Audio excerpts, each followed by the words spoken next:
मत्कथा प्रीतमनसं नाहं त्यक्षामि तं नरं। हे ब्रह्मा जी, जो मेरी कथा का वाचन करता है, ज़्यादा नहीं तो सुबह शाम आरती पूजन करता है, थोड़ा समय मुझे देता है, मेरी कथा का वाचन करता है, मत कथा श्रवणे रतम, मेरी कथा को श्रवण करता है, तो भगवान कहते हैं मत कथा प्रीत मनसम, जो मेरी कथा से प्रेम करता है, जो सनातन धर्म से प्रेम करता है, क्योंकि सनातन धर्म का मतलब केवल हाथ में झंडा लेकर घूमना नहीं। सनातन अर्थ विष्णु भगवान का नाम, विष्णु सहस्त्र नाम में एक नाम है सनातन, तो इसलिए कहा जाता है सनातनाय नमः, अर्थात सनातन भगवान विष्णु ही सनातन है। इसलिए सनातन के रक्षण में जिस जिसका योगदान है वो विष्णु जी की ही पूजा है। कई बार क्या होता है कि विष्णु जी की मूर्ति की पूजा करके भगवान को उतनी प्रसन्नता नहीं होती जितनी प्रसन्नता कि सनातन का अगर कोई अनादर कर रहा है अथवा बाहर समाज में सनातन के प्रति यदि कोई रक्षा का भाव लेकर आगे निकला है, तो आप भी अगर छोटा सा गिलहरी वाला भी सहयोग अगर सनातन धर्म की रक्षा के लिए कर देते हैं तो मंदिर में जाकर विष्णु पूजा से अधिक उस पूजा का फल है। भगवान कह रहे हैं ऐसे लोगों को नाहम त्यक्षामि तम नरम, अहम तम नरम न त्यक्षामि, मैं ऐसे लोगों का कभी साथ छोड़ता नहीं हूं। भागवत की तो वो महिमा है कि दृष्ट्वा भागवतम दूरात प्रक्रमे सम्मुखम हि यः पदे पदे श्वमेधस्य फलं प्राप्नोत्य संशयम्। अगर आपके पास समय नहीं है, दृष्ट्वा भागवतम दूरात, भागवत को कोई आता जाता भी, कई लोग जो समझदार होते हैं, हाँ, अब देखा हमने अभी प्रेमनगर में कथा हुई थी, हाँ, शोभा यात्रा जब निकलती है, कई लोग शोभा यात्रा भागवत सिर पर है, जैसे कि कोई श्रेष्ठ हमसे बड़ा सम्मान्य व्यक्ति आता है तो हम अपनी चेयर छोड़कर उठ जाते हैं, सम्मान के लिए खड़े हो जाते हैं। और कई सम्मान एक बाहर से होता है और कई लोग जो अंदर से सम्मान करना जानते हैं ना, तो मैंने ऐसे लोगों को देखा है, अपने से अगर बॉस से भी बात कर रहे होते हैं तो कुर्सी में अगर बैठे हैं, बॉस का फोन आ गया तो फिर वो, अब बॉस थोड़ी देख रहा है कि खड़े होकर बात कर रहा है या बैठ के, वो चेयर से उठ जाते हैं। ऐसे भी लोग हमने देखे हैं, अंदर से जो सम्मान जानते हैं, अंतःकरण से जो शिष्टाचार की परिभाषा जानते हैं। हाँ, सैकड़ों मील दूर होने के बाद भी अगर अपने गुरुजनों से वो बात करते हैं तो अपने आसन से खड़े उठकर बात करते हैं, बैठकर नहीं करते। तो ऐसे ही जो समझदार लोग होते हैं, भागवत की शोभा यात्रा जाती है तो अगर वो दुकानों से भी देख रहे हैं, अपने घर से भी देख रहे हैं, गेट में आके खड़े होते हैं, दर्शन करते हैं, हाथ जोड़ते हैं, प्रणाम करते हैं। लेकिन जो इस चीज़ों से विमुख हैं वो तो फिर देखते भी नहीं, शोभा यात्रा भी जा रही है, उन्हें कोई फर्क नहीं पड़ता। हाँ? लेकिन ये शिष्टाचार सीखिए, ग्रंथ सामने है, समय नहीं दे पा रहे हो तो क्या हुआ, प्रणाम तो कीजिए। मंदिर रास्ते में आता है, आप ऑफिस जा रहे हैं, मंदिर रास्ते में आते हैं, समय नहीं दे पा रहे हो तो क्या हुआ, कोई बात नहीं, चलते फिरते प्रणाम कीजिए। क्योंकि मंदिर आदि दिखने के बाद भी अगर कोई प्रणाम ना करे तो ये भी उस मंदिर की अवहेलना, अवज्ञा मानी जाती है। तो इसलिए आते जाते अपने मंदिरों को, मठ मंदिरों को प्रणाम कीजिए, ग्रंथों को प्रणाम कीजिए। अगर वास्तव में समय आपके पास नहीं है वहाँ जाने का, और हफ्ते में तो एक आध दिन तो ऐसा बनाइए, चाहे मंगलवार बनाइए, शनिवार बनाइए, आप अपने मंदिरों में पहुंचिए, आरती आदि में सम्मिलित होइए। अन्यथा सनातन संस्कृति का जो स्वरूप है बिगड़ता जाएगा और उस बिगड़ने का अपराध हमको ही लगेगा। प्रेम से कहिए राधे राधे। तो भगवान नारायण क्या कह रहे हैं कि दृष्ट्वा भागवतम दूरात, भागवत को अगर कोई चलते फिरते दूर से भी प्रणाम कर ले, और अगर प्रक्रमेत सम्मुखम ही, यह अगर पास में आकर उसकी परिक्रमा कर ले, फिर तो भगवान कहते हैं कहना ही क्या, मैं तो ऐसा बेचैन हो जाता हूँ कि इसको क्या लुटा दूं, क्या दे दूं। बोले पदे पदेश्व मेधस्य फलम प्राप्नोत्य संशयम, फिर जब वो मेरी और बढ़ता है ना, ग्रंथ के पास आता है प्रणाम करने के लिए, परिक्रमा करता है, भगवान कहते हैं फिर मेरे पास देने के लिए कुछ होता तो है नहीं, फिर मैं उसको क्या दे देता हूँ, पदे पदेश्व मेधस्य फलम प्राप्नोत्य संशयम, उसको एक एक एक एक एक एक पग पग में मैं उसको अश्वमेध यज्ञ का फल दे देता हूँ। एक पग में एक अश्वमेध यज्ञ का फल। जब ये भक्त भगवान की तरफ बढ़ता है, मंदिर की तरफ जाता है, भागवत की तरफ जाता है, एक एक पग में। अब आप कल्पना कीजिए, हिसाब किताब लगाइए कि आप अपने अपने घरों से चलकर कितने कदम चलकर यहाँ पर आए, उतने यज्ञ आपने कर लिए। अश्वमेध यज्ञ, वो अश्वमेध यज्ञ जो एक बड़े बड़े महाप्रतापी राजा, सार्वभौम राजा के लिए करना भी बड़ा कठिन होता है। न जाने कितनी धन संपत्ति चली जाती है, तभी भी वो यज्ञ करना बड़ा मुश्किल होता है। राम जी ने जब किया तो बेटा लव कुश नहीं, घोड़ा पकड़कर उसी में अवरोध उत्पन्न कर दिया। तो ऐसा अश्वमेध यज्ञ भगवान कह रहे हैं, पदे पदे अश्वमेधस्य, ऐसी सहजता से। कितने दयालु हैं, कितने कृपालु हैं। थोड़े में इतना देने के लिए भाई भगवान तैयार है, लेकिन हम थोड़ा भी नहीं कर पाते। थोड़े में बहुत बड़ा देने के लिए भगवान तैयार है। तो और अंतिम श्लोक बहुत सुंदर श्लोक है। भगवान कह रहे हैं कि वस्त्रालंकरणैः पुष्पैर् धूप दीपोपहारकैः वशीकृतो ह्ययं तैश्च सत्स्त्रिया सत्पतिर्यथा।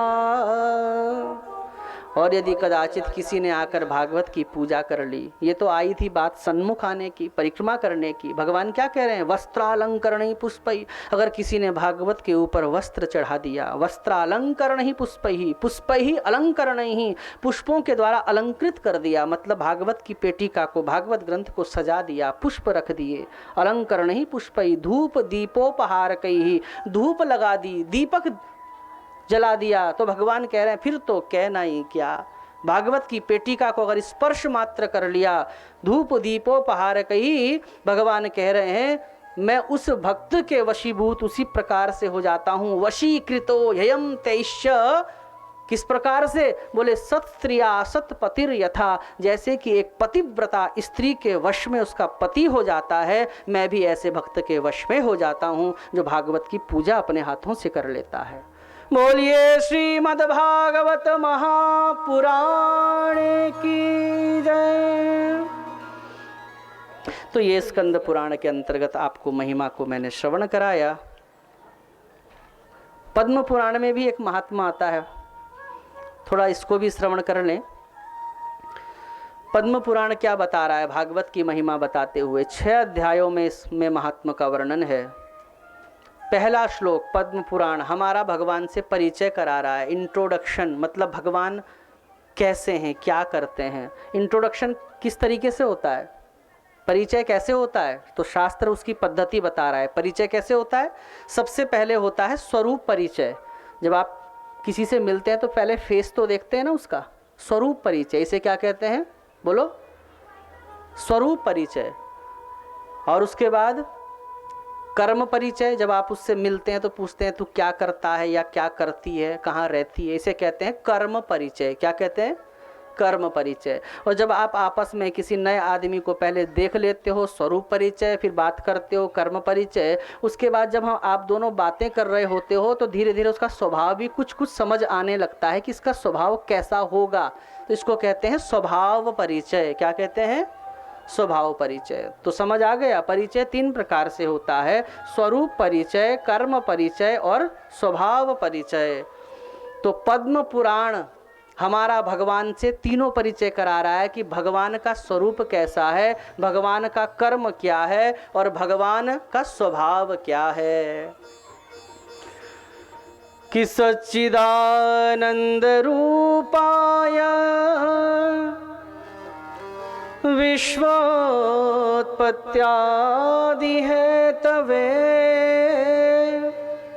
तापत्रय विनाशाय श्रीकृष्णाय वयं नुमः।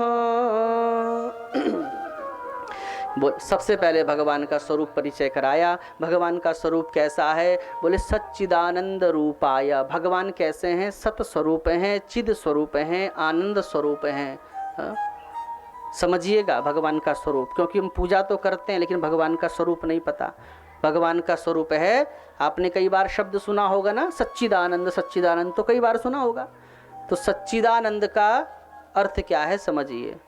सच्चिदानंद जब संस्कृत व्याकरण के हिसाब से आप इसको डिवाइड करोगे अक्षरों को, सच्चिदानंद तो बन जाएगा सत, क्योंकि व्याकरण के सूत्र के कारण से त को च हो गया तो इसलिए सच्चिदानंद हो गया। लेकिन जब अलग करोगे तो सत, चित्त और आनंद, इसी को मिलाकर बना सच्चिदानंद। तो बोले भगवान का स्वरूप सत्य है।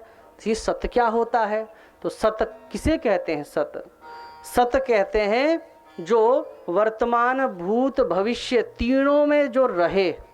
हम वर्तमान में हैं लेकिन भविष्य में रहे ना रहे कुछ पता नहीं, लेकिन परमात्मा ही एक ऐसा है, वर्तमान, भूत, भविष्येषु त्रिषु अवस्थाष्वपि भवानेव सत्य स्वरूपः। जब ये सृष्टि नहीं थी तो भी भगवान थे, ये सृष्टि है तो भी उसके कण कण में भगवान ही विद्यमान हैं, और जब ये सृष्टि नहीं रहेगी तो भी भगवान ही रहेंगे। इसे कहते हैं सत्य। और किसे कहते हैं सत्य? सत्य कहते हैं जो सदा है, सर्वदा है, समान भाव से है, हमेशा हमेशा रहने वाली सत्ता का नाम ही सत्य है। यहाँ पर कथा हो रही है तो भगवान यहाँ पर हैं, आरती के बाद हम गए तो भगवान भी चले जाएंगे, ऐसा नहीं है। भगवान का कहीं आना जाना नहीं होता, क्योंकि भगवान तो कण कण में विराजमान हैं, उनका कहीं आना जाना नहीं होता। इसे कहते हैं सत्य। और भगवान सर्वदा हैं, हमेशा हैं, 24 आवर्स हमेशा हैं भगवान। और समान भाव से हैं। समान भाव से का अर्थ क्या हुआ कि हाथी के अंदर भगवान इतने बड़े हैं, क्योंकि हाथी बड़ा होता है, भगवान हाथी के अंदर वाले भगवान इतने बड़े हैं, और मच्छर के अंदर वाले भगवान इतने छोटे हैं, ऐसा नहीं है। भगवान समान भाव से हैं। तात्पर्य हाथी के अंदर जितना परमात्मा है उतना ही परमात्मा मच्छर के अंदर भी है। और अपितु कई जीवाणु तो ऐसे होते हैं कि जो इन आंखों से दिखते भी नहीं, इतने छोटे जीव, उसके अंदर भी उतना ही परमात्मा है जितना हाथी के अंदर बैठा है, समान भाव से है। इसी को कहते हैं सत्य, जो हमेशा है, सदा है, सर्वदा है। और भगवान का दूसरा रूप है चिद रूप, अर्थात प्रकाश रूप। चिद रूप से वो परमात्मा हम सबको चेतनता प्रदान करता है। जो हमारे अंदर चेतनता है ना, हम चल रहे हैं, फिर रहे हैं, बोल पा रहे हैं, इसको कहते हैं चेतनता। ये किसने दी है? परमात्मा ने दी है। हम किससे प्रकाशित हैं? परमात्मा से प्रकाशित हैं। देखना है कहाँ है परमात्मा आपके भीतर, देखना है।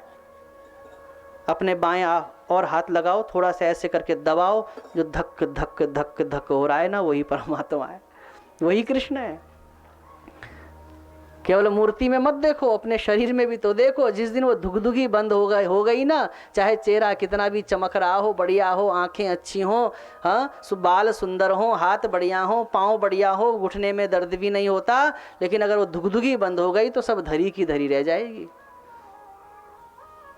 तो वही कृष्ण है। इसी को कहते हैं परमात्मा का चिद रूप, जो हमको चेतनता प्रदान कर रहा है। अच्छा, एक बात बताओ, वैल्यू हमारी है या परमात्मा की है? क्योंकि जैसे ही वो चेतनता निकली तो फिर क्यों लोग हमको अस्पृश्य मान लेते हैं? क्यों लोग तुल जाते हैं कि अरे भैया आज रात भी हम रखेंगे नहीं इस शव को, इसको तो आज ही जला दो। इतने अपवित्र हम हो जाते हैं। इसका मतलब उपयोगिता हमारी नहीं थी, जो हमारे अंदर रहता था आज छोड़कर चला गया, उपयोगिता उसकी थी। उपयोगिता उसकी थी, फिर भी जीवन भर कभी समझा ही नहीं कि उपयोगिता उसकी है, हमारी थोड़ा ही है। हमें तो लोग तुरंत चला देते हैं। राम नाम सत्य है भी लोग तब बताते हैं जब व्यक्ति सुनने लायक नहीं रहता, क्योंकि वास्तव में राम नाम ही तो सत्य है। इस संसार में और सत्य है क्या? लेकिन उस समय असंख्य भीड़ हमारे कानों में कह रही होती है कि राम नाम सत्य है, जब हम सुनने लायक नहीं रहते। अरे इसको समझने, इसको तो जीते जी व्यक्ति को समझना चाहिए कि राम नाम ही सत्य है। सत्य, चित और आनंद। तो परमात्मा चिद रूप है, हमको चेतनता देता है। इसलिए आपने एक अर्थी शब्द सुना है ना, अर्थी। अर्थी का अर्थ क्या होता है? वो परमात्मा हम सबको चला रहा है रथी की भांति। सुनिएगा, जो रथ चलाता है उसे क्या कहते हैं? रथी। क्या कहते हैं? रथी। भगवान श्री कृष्ण अर्जुन के क्या थे? रथी थे, रथ का संचालन किया। और भगवान केवल अर्जुन का ही रथ चलाते हैं क्योंकि उनसे रिश्तेदारी लगती है, ऐसा नहीं है। इस शरीर को भी शास्त्र ने रथ माना है। 5 कर्मेंद्रियां हैं, 5 ज्ञानेंद्रियां हैं, एक मन है, ये एक रथ है, इसमें कई घोड़े जुते हुए हैं। लेकिन इस शरीर रूपी रथ का संचालन तो परमात्मा ही कर रहे हैं। रथी तो परमात्मा, जब तक वो द्वारिकाधीश, जब तक वो श्री कृष्ण इस शरीर रूपी रथ का संचालन कर रहे हैं, तब तक ये रथी है। लेकिन जिस दिन परमात्मा इस शरीर को छोड़कर चले गए, अर्थात रथी चलाने वाला जब उतर जाता है, नहीं होता, तो उसको अरथी कहते हैं। अरथी का मतलब इसके अंदर जो रथ चलाने वाला था ना, वो तत्व, जिसको द्वारिकाधीश कह लो, कृष्ण कह लो, शिव कह लो, कुछ भी कह लो, जब वो रथी उतर जाता है तो फिर उसी को अरथी कह देते हैं। मतलब इसको कोई चलाने वाला रहा नहीं। सत चिद आनंद, इसलिए जीते जी उस चलाने वाले की उपयोगिता समझो, और इसलिए कभी उसको भी खुराक दो। शरीर तृप्त होता है माताओं भोजन से, आत्मा तृप्त होती है भजन से। हम सब शरीर में जी रहे हैं, इसको कहते हैं भौतिकता में जीना, लौकिकता में जीना। लेकिन कभी कभी तो अलौकिकता में जिया करो, कभी कभी तो भौतिकता को छोड़कर आध्यात्मिकता में जिया करो। जो शरीर हम हैं नहीं, उसके पालन पोषण का बड़ा ध्यान रखते हैं, लेकिन वो शरीर जिसके कारण, जिसके सपोर्ट सिस्टम से चल रहा है, उस आत्मा की तरफ हम कभी देखते ही नहीं। इसलिए उस आत्मा को भी तो खुराक दो। शरीर को तो भोजन से तृप्त कर दिया, आत्मा को भी खुराक दो, आत्मा को भी तो पुष्ट करो। और आत्मा पुष्ट होती है भगवत कथाओं से, आत्मा पुष्ट होती है सुंदर भगवान के पाठ करने से, सुंदर भगवान की कथा श्रवण करने से आत्मा प्रसन्न होती है। इसीलिए मैं कहा करता हूँ, आपने देखा होगा कई बार कि अगर हम, कल शिवरात्रि है तो रात को हम सोचकर सोते हैं कि कल हम 4 बजे ही सबसे पहले जल चढ़ाएंगे, क्योंकि फिर उसके बाद भीड़ बहुत लग जाती है। तो रात को ये सोचकर सोए कि कल सुबह हम सबसे पहले हम ही जल चढ़ाएंगे 4 बजे। अब फरवरी के समय में शिवरात्रि होती है, सुबह जब 4 बजे नींद खोली, सोचने लगे अरे इतनी अच्छी नींद आ रही है, ठंडी ठंडी हवा, आहा, रजाई छोड़ने का मन नहीं कर रहा है। तो फिर हम बिस्तर में पड़े पड़े अपने मन को किस प्रकार से विकृति की ओर ले जाते हैं, अपने मन से बात करते हैं, उसको प्रमाद में लाने के लिए कई नए सूत्रों का निर्माण करते हैं। फिर अपने मन से कहते हैं अरे कोई बात नहीं, 5 बजे चले जाएंगे। फिर 5 बजे भी अब रजाई छोड़ने का मन नहीं होता। फिर हम अपने मन से कहते हैं अरे भैया, भगवान कौन सा मंदिर छोड़ के कहीं भागने वाले हैं, भगवान तो वहीं रहेंगे, कोई बात नहीं, 8 बजे चले जाएंगे। इतना बहाना बनाते बनाते 11 बजे गए हम मंदिर जल चढ़ाने। सोचकर सोए थे एक दिन पहले 4 बजे चढ़ाएंगे, गए 11 बजे गए। और जब शंकर जी को शिवरात्रि में जल चढ़ा लिया, चढ़ाने के बाद जब लोटा घर में लेकर आ रहे होते हो, आप सच बताइएगा, झूठ मत बोलिएगा, उस समय एक अच्छी सी अनुभूति होती है। ऐसा लगता है कि हमने शायद बहुत बड़ा काम किया। क्योंकि सारे प्रेमी बनकर उपासना थोड़ा ही करते हैं, सारे भगवान की कोई सारे मीराबाई थोड़ा ही हैं, लेकिन फिर भी हम करते हैं। लेकिन उस करने की कोई अच्छी फीलिंग तो होती है ना। तो भले ही हम रात को, भले ही हम मंदिर जाने में इतना बहाना बना रहे थे, इतना बहाना 4 बजे बोल के 11 बजे गए, लेकिन जब मंदिर में पूजा करके आ रहे होते हैं, एक बहुत अच्छी अनुभूति होती है कि जैसे हमने बहुत बड़ा कुछ काम कर लिया। वो अनुभूति क्यों होती है? क्योंकि आपके अंदर जो आत्मा है, आज आपने उसको खुराक दे दी, उसको आहार दे दिया, उसको भोजन दे दिया। शरीर को तो रोज भोजन देते हैं, आज आलू के खाए, कल गोभी के खाएंगे पराठे, सुबह परसों मूली के खाएंगे, लेकिन आत्मा अतृप्त है, आत्मा को कुछ नहीं दिया। आज मंदिर गए ना, जल उड़ेला, तो कनेक्टिविटी बनी आत्मा की और परमात्मा की, उसका पोषण हो गया। उसका पोषण होने से बहुत अच्छा फील होता है। अभी हमने किसी की पूजा करवाई थी, रायपुर में कोई वैज्ञानिक है, उनकी बेटी डॉक्टर हैं बहुत बड़ी दिल्ली में, तो इस चीज़ों को इतना मानते नहीं है। तो अब मरता क्या नहीं करता, जब कुछ पड़ी तो किसी के कहने पे उन्होंने 7 दिन का पाठ रखवाया मंदिर में। और तो जब उन्होंने पूजा कराई, बोले हमने तो आज तक ये पूजा करी ही नहीं ज़िंदगी में, लेकिन मैं करवा रही हूँ।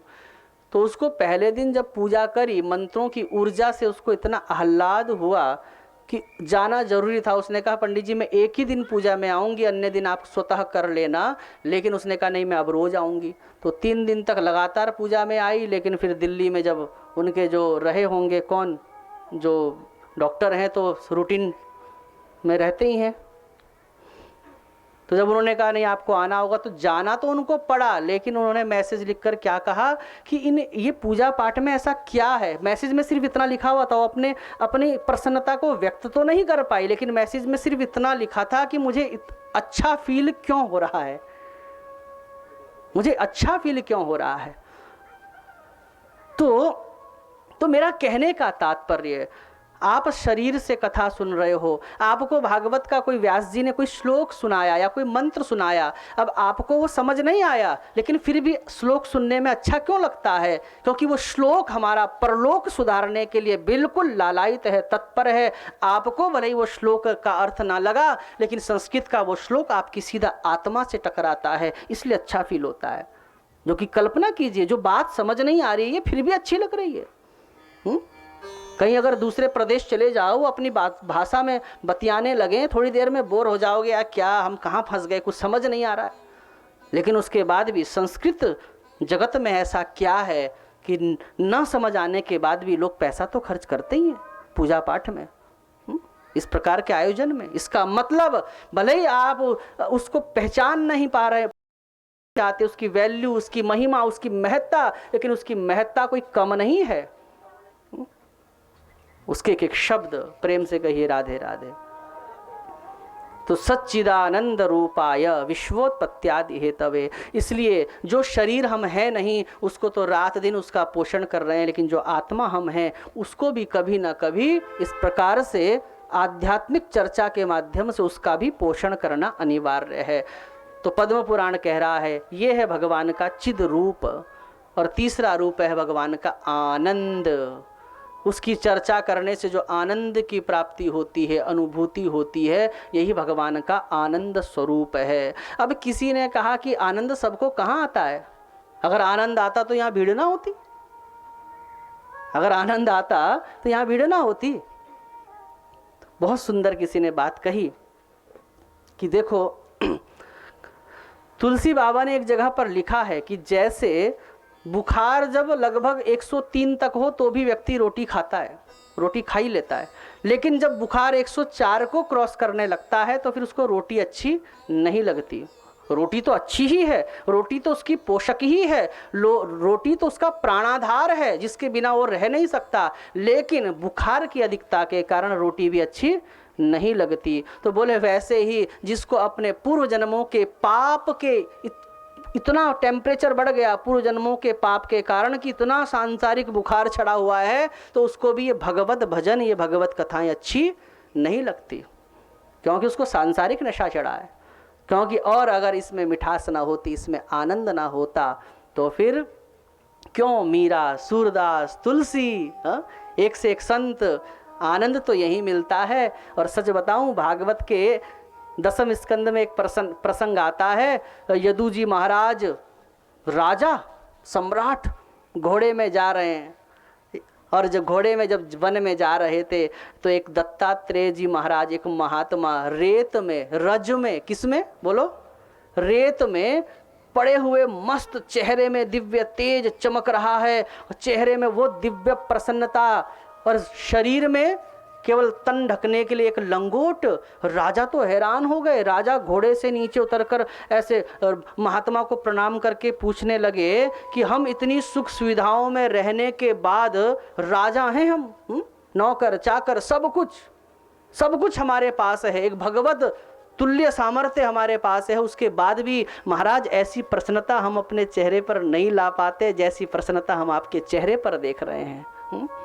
ऐसी शांति हम अपने, इतनी भौतिकता के बीच में रहने के बाद में भी इतना श्री, इतना वर्चस्व, इतना सामर्थ्य, इतना पुरुषार्थ, सब कुछ होने के बाद भी ऐसी प्रसन्नता हमको मिलती नहीं है, ऐसी शांति का अनुभव हम नहीं कर पाते। और हम आपको देख रहे हैं कि शैया के नाम पर क्या है, गंगा जी की रेत, लेटने के लिए बिस्तर के नाम पर गंगा जी की रेत, और शरीर ढकने के नाम पर एक लंगोट, और फिर भी क्या प्रसन्नता है, कहाँ से लाते हैं।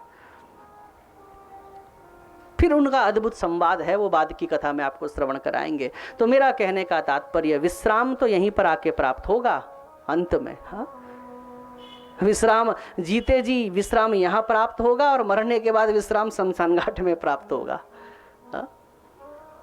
शमशान, भले ही हम आगे पीछे कहें कि भैया हम वीआईपी हैं, हम यही हैं, लेकिन शमशान घाट में देखा आपने लिखा हो कि यहाँ पर वीआईपी का शव जलाया जाता हो। हाँ, यहाँ पर लखपति का जलेगा, यहाँ पर करोड़पति का जलेगा, यहाँ पर वीआईपी का जलेगा। शमशान का अर्थ ही होता है शमशान, अर्थात जहाँ पर आके सबकी शान बराबर हो, सम हो, उसी को शमशान कहते हैं। इसलिए किसी ने बहुत सुंदर बात कही, अरे मंजिल तो तेरी यहीं तक थी लेकिन जिंदगी गुजार दी यहाँ तक आने में। शमशान घाट में लिखा था, शमशान घाट में मैंने पढ़ा, लिखा था मंजिल तो तेरी यहीं तक थी लेकिन जिंदगी गुजार दी यहाँ तक आने में। इसलिए भैया जीवन जो जियो ना, शमशान घाट को याद करते हुए जियो, तब बड़ा मजा आएगा, तब पाप नहीं होगा। हम पाप कर्म में प्रवृत्त होते ही इसलिए हैं क्योंकि हम अपनी मौत को भूलकर लाइफ जीते हैं। मौत को याद करके जियो। लोग कहते हैं कि पॉजिटिव सोचना चाहिए, लेकिन मैं कहता हूं अगर नेगेटिव सोचने से भी अगर जीवन प्रशस्त होता है सही मार्ग में, तो नेगेटिव भी सोच लेना चाहिए। किसी ने कहा क्या नेगेटिव सोचें, मैं कहता हूं कि प्रतिदिन ये सोचकर सो कि आज जियो कि आज मैं मान लिया मैं आज शाम तक मर जाऊं, आज मैं मर गया हूं। बांस की लकड़ियां इकट्ठी हो रही हैं, अर्थी बनाई जा रही हैं, नाक में रुई डाल दी गई है और अर्थी में लिटाकर ले जाया जा रहा है राम राम सत्य की ध्वनि के बीच में। और इस दृश्य को अगर आप याद रखोगे ना, तो जीवन आपका सही मार्ग में प्रशस्त होगा, आपसे पाप होने की संभावनाएं कम हो जाएंगी। इसलिए प्रतिदिन आप अपनी मौत को याद रखते हुए लाइफ को जियो।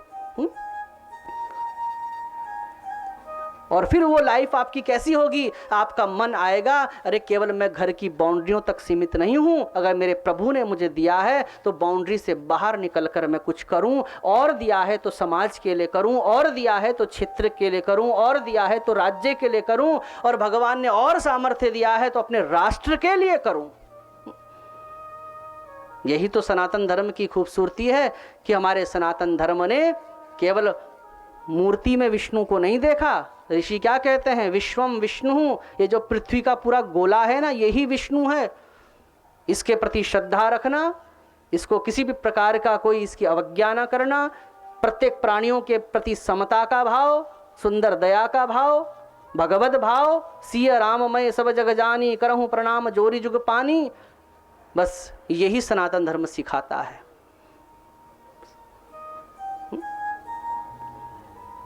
सनातन धर्म की व्यापकता देखो, मैं बार बार कहता हूं, सनातन धर्म केवल धूप बत्ती तक सीमित नहीं है कि ओम जय जगदीश हरे किया और हो गए हम सनातनी। हाँ, तन मन धन सब कुछ तेरा कहने से हो जाता है क्या? सुख संपत्ति घर आवे कष्ट मिटे तन का, ये तो सब स्वार्थिक लाइन है। लेकिन सनातन धर्म इतना केवल स्वार्थ नहीं, हमको परमार्थ सिखाता है।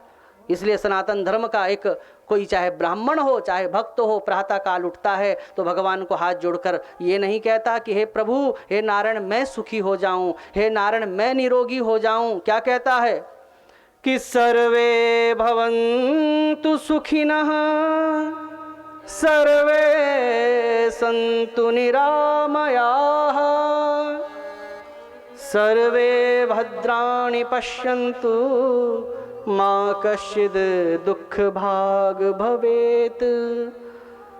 सर्वे भवन्तु सुखिनः, सभी सुखी हों, सर्वे संतु निरामयाः, सभी निरोगी हों, सर्वे संतु निरामयाः।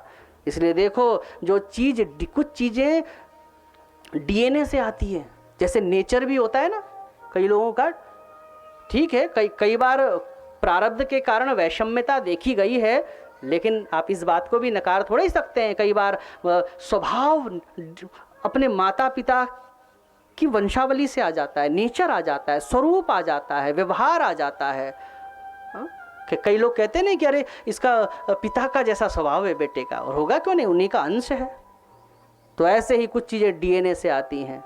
तो सर्वे भवन्तु सुखिनः सर्वे सन्तु निरामयाः, ये हमारे अंदर ये भावनाएं ऋषियों के डीएनए से आई है। इसलिए अन्य देश होंगे, कोरोना अगर हो गया तो बोले पहले तो हम अपने देश की वैक्सीन पूरी करेंगे, हमें अन्य देशों से क्या। वो अपने को बाउंड्रियों में, एक सीमाओं में बंधा हुआ मानते हैं, लेकिन भारत कहता है वैक्सीन अपने राष्ट्र में भी लगेगी। लेकिन मानव तो मानव है, चाहे भारत का हो, चाहे भारत की भूमि से बाहर का हो। इसलिए अपना भी वैक्सीनेशन हुआ और भारत से बाहर भी सर्वे संतु निरामयाः। जो भारत का झंडा लगा हुआ, जो वो वैक्सीन गई, उन पेटियों में जो स्टिकर लगा हुआ था भारत के झंडे के नीचे क्या लिखा था? सर्वे संतु निरामयाः, सभी निरोगी हों। उसमें हम सीमाएं नहीं देखते। हम सनातनी वो हैं, अरे अयम निजः परो वेत्ति गणना लघु चेतसाम उदार चरिता नाम तू वसुधैव कुटुंबकम। अरे ये मेरा है, ये तेरा है। बोले ऐसी बातें तो लघु चेतसाम, छोटे चित्त वाले लोग करते हैं। अरे उदार चरिता नाम तू वसुधैव कुटुंबकम, जो बड़े हृदय वाले लोग होते हैं ना, वो तो पूरी पृथ्वी को, पूरी वसुधा को ही कुटुंबकम, एक परिवार मानते हैं। एक परिवार। ऐसा सत्य सनातन। बोलिए सत्य सनातन धर्म की जय। यहाँ तो व्यास जी अकेले गुफा में श्लोक लिख रहे हैं माणा गांव में। लेकिन मैं यही देख रहा था, पहले ही श्लोक में देखो व्यास जी की दृष्टि, सनातन धर्म की दृष्टि पहले श्लोक में पता चल रही है। क्या लिख रहे हैं? तापत्रय विनाशाय श्री कृष्णाय वयम नुमः।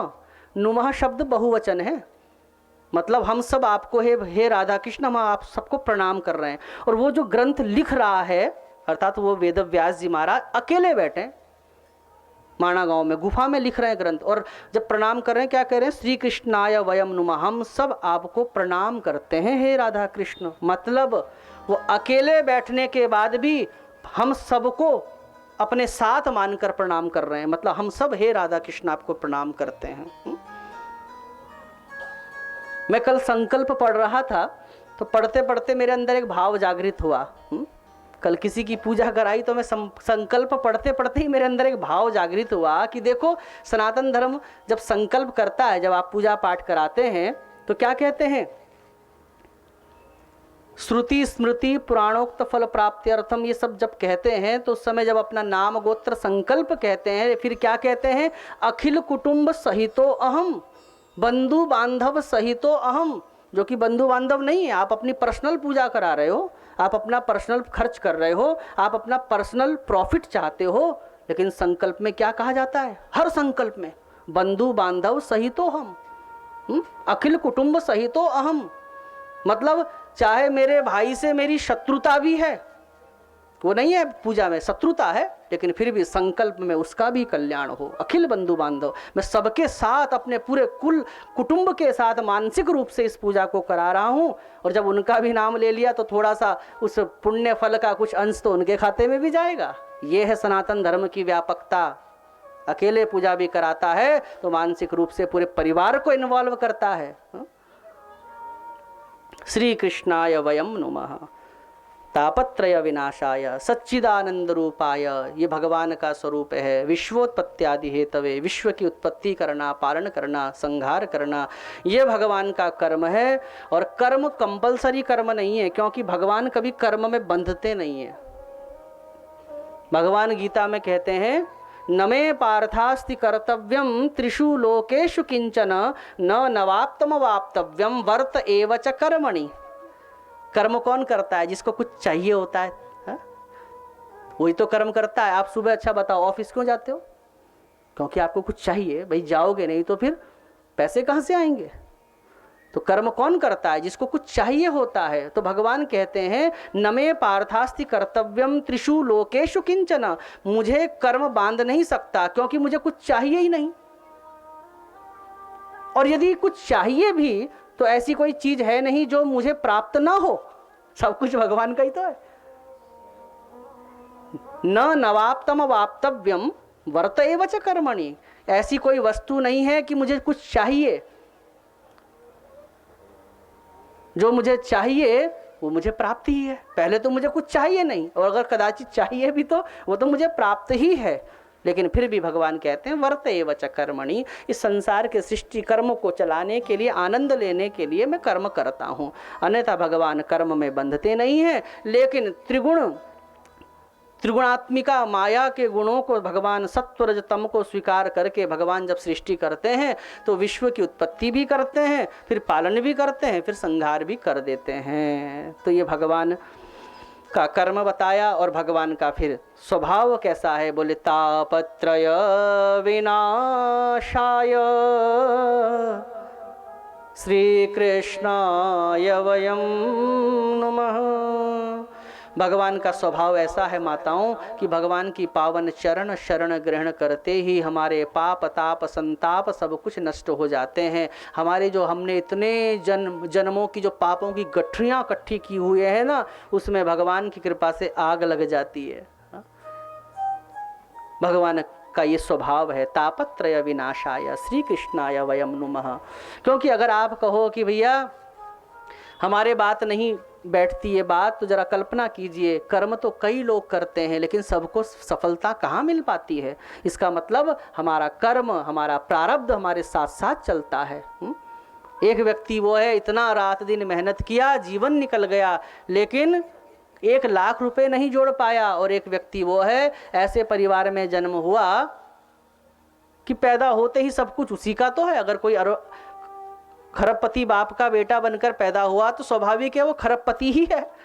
एक खरबपति बनकर पैदा हुआ और एक जीवन भर श्रम किया, पुरुषार्थ किया, परिश्रम किया, लेकिन 1 लाख रुपए नहीं जोड़ पाया। एक किराए के मकान से एक कमरा अपना नहीं बना पाया।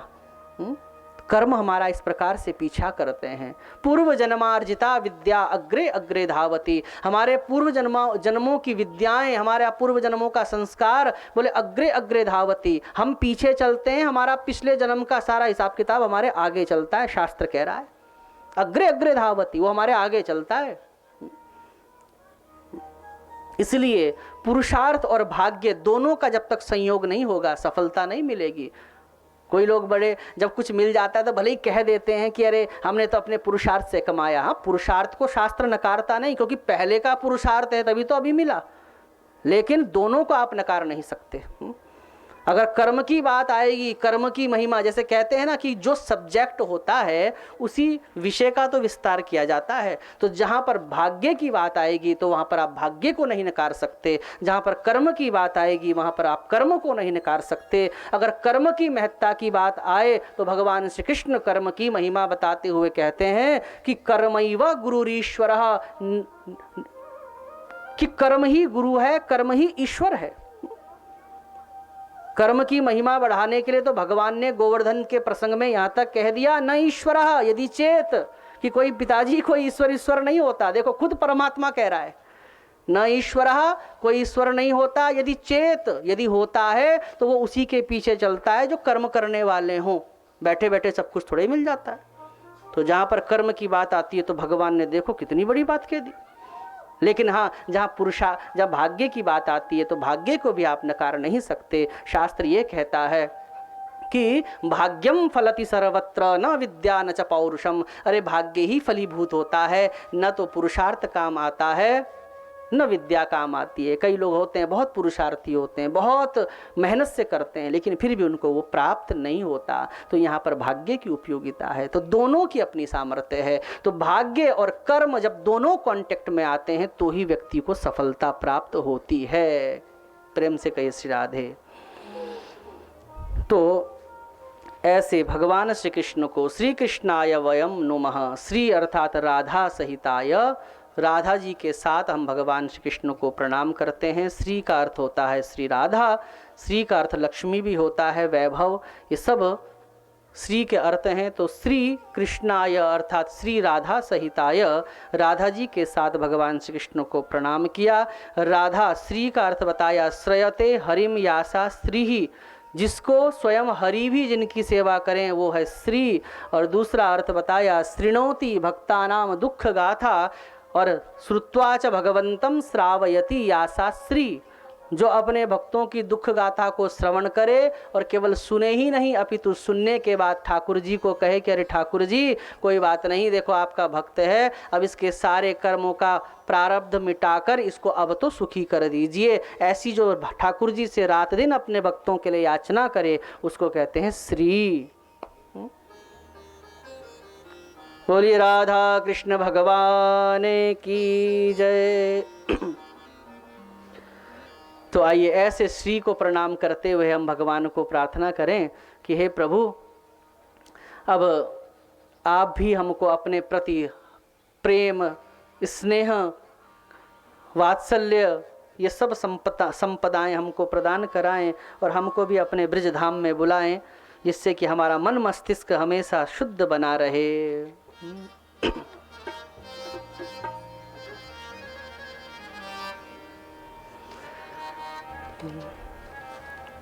ब्रजराज रस बिहारी,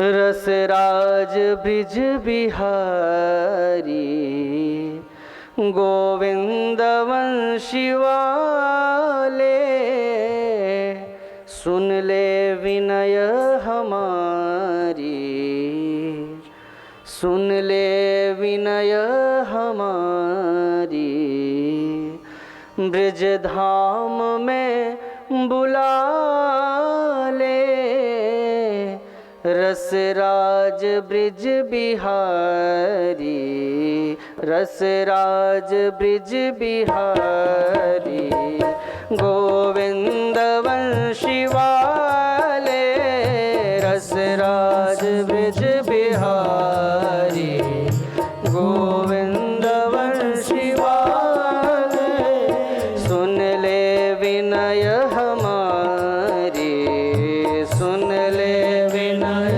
हमारी, ब्रज धाम में बुला ले, सुन ले विनय हमारी, ब्रज धाम में बुला ले, रसराज ब्रिज बिहारी।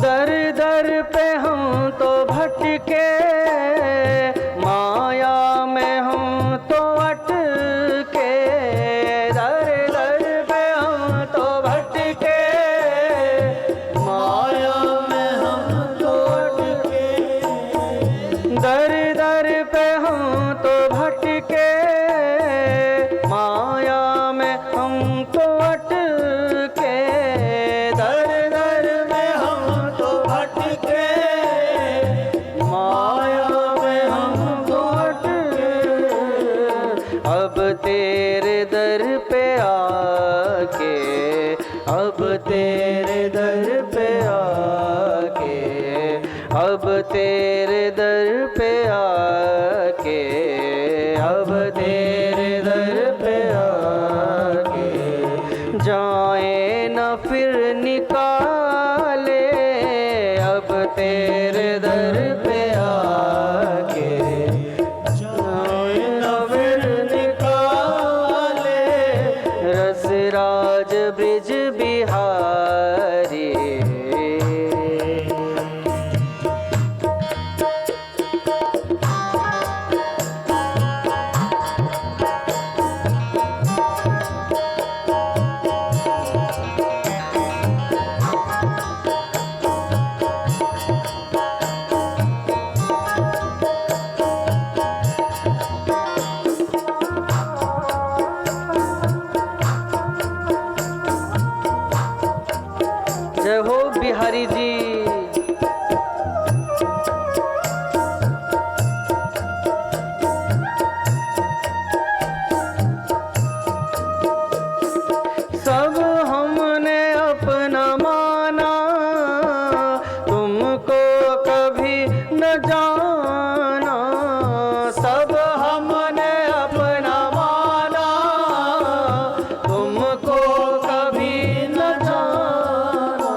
अब तेरे हो रहे हैं, अब तेरे हो रहे हैं, अब तेरे हो रहे हैं।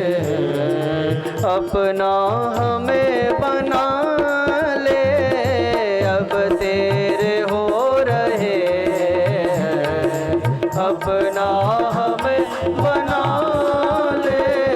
रसराज ब्रिज बिहारी।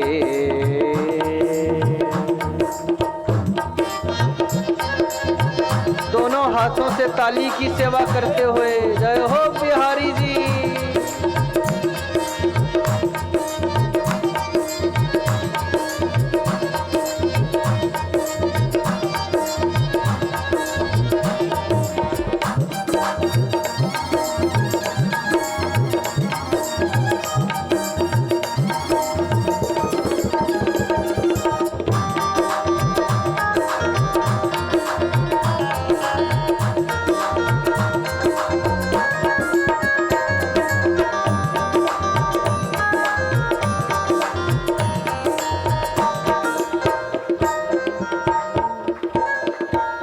राजी तेरी रजा में, जीते तेरी कृपा में। राजी तेरी रजा में, जीते तेरी कृपा में। राजी तेरी रजा में, जीते तेरी कृपा में।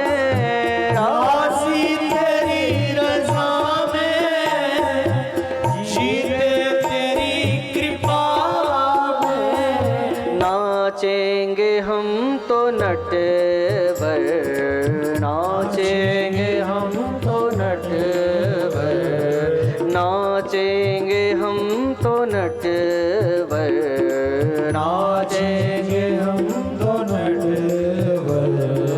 जैसे भी तू नचा ले, नाचेंगे हम तो नटवर। जैसे भी तू नचा ले, रसराज ब्रिज बिहारी। जय हो मेरे प्यारे की।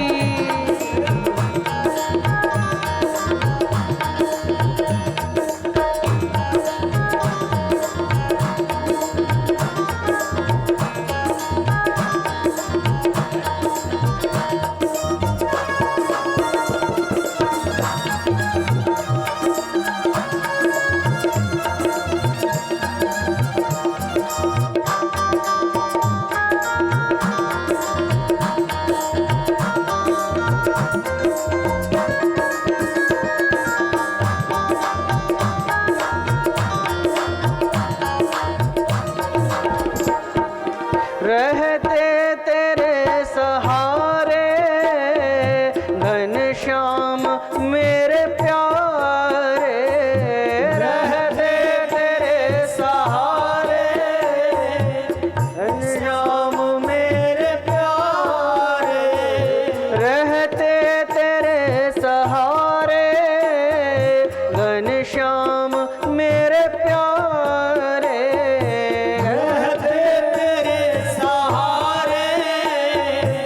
घनश्याम मेरे प्यारे। मेरी तो आस ये है, मेरी तो आस ये है, मेरी तो आस ये है, मेरी तो आस ये है। खुद में हमें मिला ले, मेरी तो आस ये है। खुद में हमें मिला ले, रसराज ब्रिज बिहारी। गोविंद वंशी वाले, रसराज ब्रिज बिहारी। गोविंद वंशी वाले, सुन ले विनय हमारी, सुन ले विनय हमारी।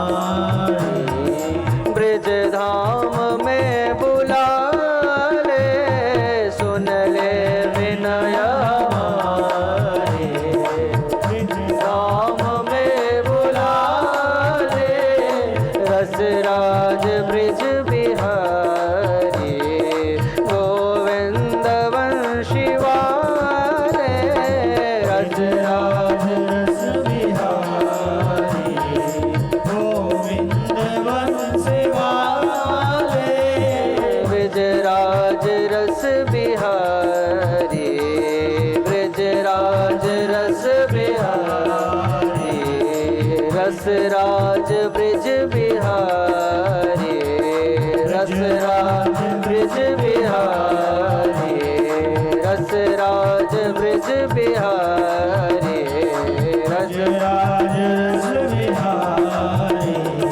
राधे राधे गोविंद गोपाल राधे, राधे राधे गोविंद गोपाल राधे, राधे राधे गोविंद गोपाल राधे, राधे गोविंद गोपाल राधे, श्री राधे राधे गोविंद गोपाल राधे।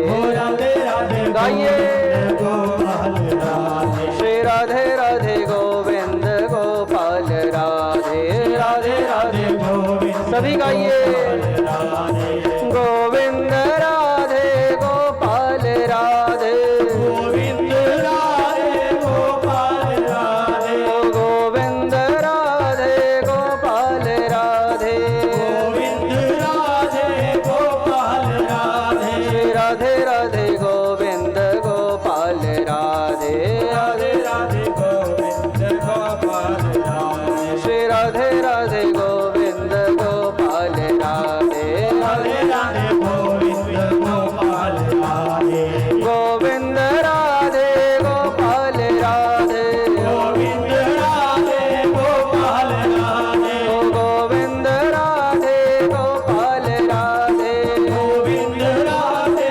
गोपाल राधे, गोविंद राधे गोपाल राधे, गोविंद राधे गोपाल राधे, श्री राधे राधे गोविंद गोपाल राधे, राधे राधे गोविंद गोपाल राधे, श्री राधे राधे गोविंद गोपाल राधे, राधे राधे गोविंद गोपाल राधे, श्री राधे राधे गोविंद गोपाल राधे, राधे राधे गोविंद गोपाल राधे, श्री राधे राधे गोविंद गोपाल राधे।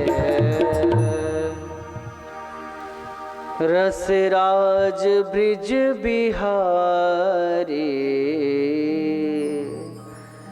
रसराज ब्रिज बिहारी, गोविंद वंशी वाले, सुन ले विनय हमारी, ब्रिज धाम में बुला ले, रसराज ब्रिज बिहारी। बोले वृंदावन बिहारी लाल की जय।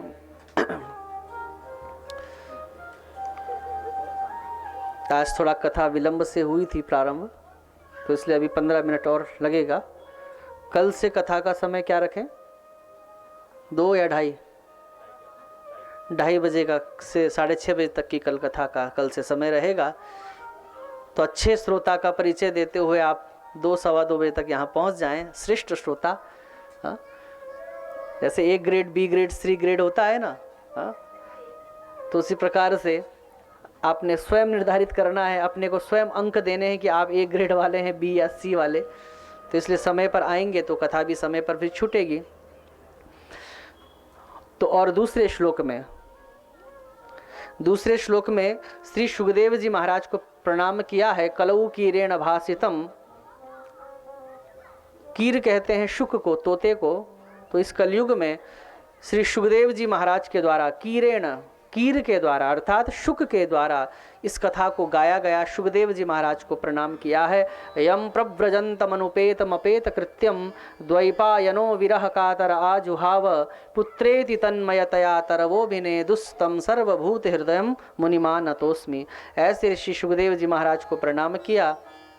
तन से हम यहाँ पर बैठे हैं भूडपुर गांव में, मन को ले चलिए नैमिषारण्य में, क्योंकि वेदव्यास जी ने इन समस्त कथाओं को भले ही बद्रीनाथ में लिखा हो, लेकिन अपने योग्य शिष्य श्री सूत जी महाराज को जो श्रवण कराया, पुराणों का ज्ञाता बनाया, उन सूत जी महाराज ने इन समस्त कथाओं को शौनकादि 88,000 ऋषियों को कहाँ पर बैठकर सुनाया? नैमिषारण्य की उस दिव्य भूमि पर श्रवण कराया। तो सूत जी बैठे हैं व्यासपीठ पर, शौनकादि 88,000 ऋषि बैठे हुए हैं। उन 88,000 ऋषियों ने आग्रह किया है सूत जी से। क्या कहा? शौनक उवाच कि अज्ञानध्वांत विध्वंस कोटि सूर्य समप्रभ सूताख्या ही कथा सारम मम कर्ण रसायनम। अज्ञानध्वांत विध्वंस। श्रोता वक्ता को कह रहे हैं, हे सूत जी महाराज, आपके ऊपर तो आपके गुरु की कृपा हुई है, और जिस पर गुरु की कृपा हो जाए, जिसको गुरु का संरक्षण प्राप्त हो जाए, तो वो व्यक्ति बड़ा महान बन जाता है। तो आप पर आपके गुरु व्यास जी की कृपा हुई, उनकी कृपा के फलस्वरूप क्या फल प्राप्त हुआ आपको? बोले आपके अंदर जो दिव्य ज्ञान है ना, जो ज्ञान का प्रकाश है, वेद शास्त्र पुराणों के आप ज्ञाता हैं, तो उसका ऐसा प्रकाश आपके अंतःकरण में है कि जो प्रातःकाल सूर्य नारायण उदित होते हैं ना, तो ऐसे एक नहीं कोटि सूर्य समप्रभा, आपके अंदर का जो ज्ञान है एक नहीं करोड़ों करोड़ों सूर्य से भी अधिक प्रकाशित करने वाला है। अज्ञान अध्वांत विध्वंस। इसलिए आपकी वो प्रकाश की कुछ किरणें यदि हमारे हृदय पटल में पड़े हुए अज्ञान के अंधकार पर पड़ जाए, तो निश्चित ही है हमारा हृदय, हमारा अज्ञान भी नाश हो जाएगा। और उदयते विवेकः कोटि सूर्य समप्रभा। इसलिए हे सूत जी महाराज, कथाएं तो हमने बहुत सुन ली, अब कथा नहीं सुननी। सूथाख्या ही कथा सारम, अब तो हमको कथा का सार श्रवण करा दीजिए। मम कर्ण रसायनम, जो कानों के लिए रसायन का काम करे, बड़ा आनंद देने वाला हो। एक होती है औषधि और एक होती है रसायन, दोनों में अंतर समझते हो? जब बीमार होते हैं तो हम क्या लेते हैं? औषधि लेते हैं।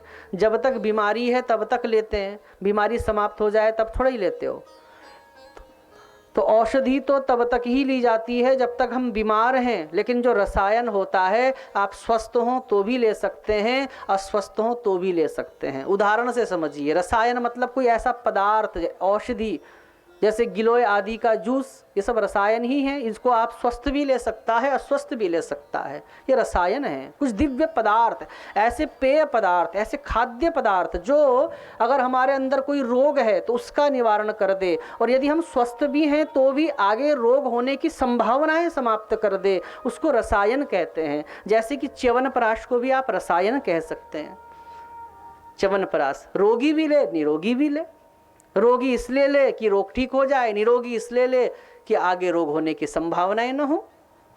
तो ऐसे ही क्या कहा? मम कर्ण रसायनम, ऐसी कथा सुनाइए जो रसायन का काम करे।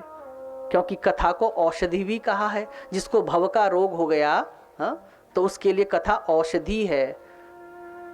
तो किसी ने कहा, श्रोता ने कहा, अच्छा भागवत तब तक सुने जब तक हमें कोई बीमारी है। बीमारी मतलब सांसारिक आकर्षण, भौतिक संसाधनों के प्रति अधिक रुचि। और यदि हमारा मन निर्मल हो जाए संतों की तरह, उसके बाद फिर, क्योंकि अब ये औषधि आपने भागवत को कहा, इसका मतलब जो नारद जैसे हैं, सनक सनंदन सनातन सनत कुमार जैसे हैं, जो निरोगी हैं, इनको कोई रोग ही नहीं है, ये तो भगवान के भजन में मस्त रहते हैं। इसका मतलब जब ये औषधि है तो फिर उनको ये कथाएं नहीं सुननी चाहिए। तो फिर क्या कहा? नहीं नहीं नहीं नहीं, मम कर्ण रसायनम, जो रोगी हैं उनके लिए ये कथा जो है औषधि है, लेकिन जो निरोगी हैं, जिनका मन शुद्ध हो चुका है, नारद जैसे, सनकादि जैसे, उनके लिए ये कथा क्या है? रसायन का काम करती है। वो भी ले, क्योंकि मन का कोई भरोसा नहीं, मन कब पतित हो जाए। हाँ, मन का कोई भरोसा थोड़ा ही है।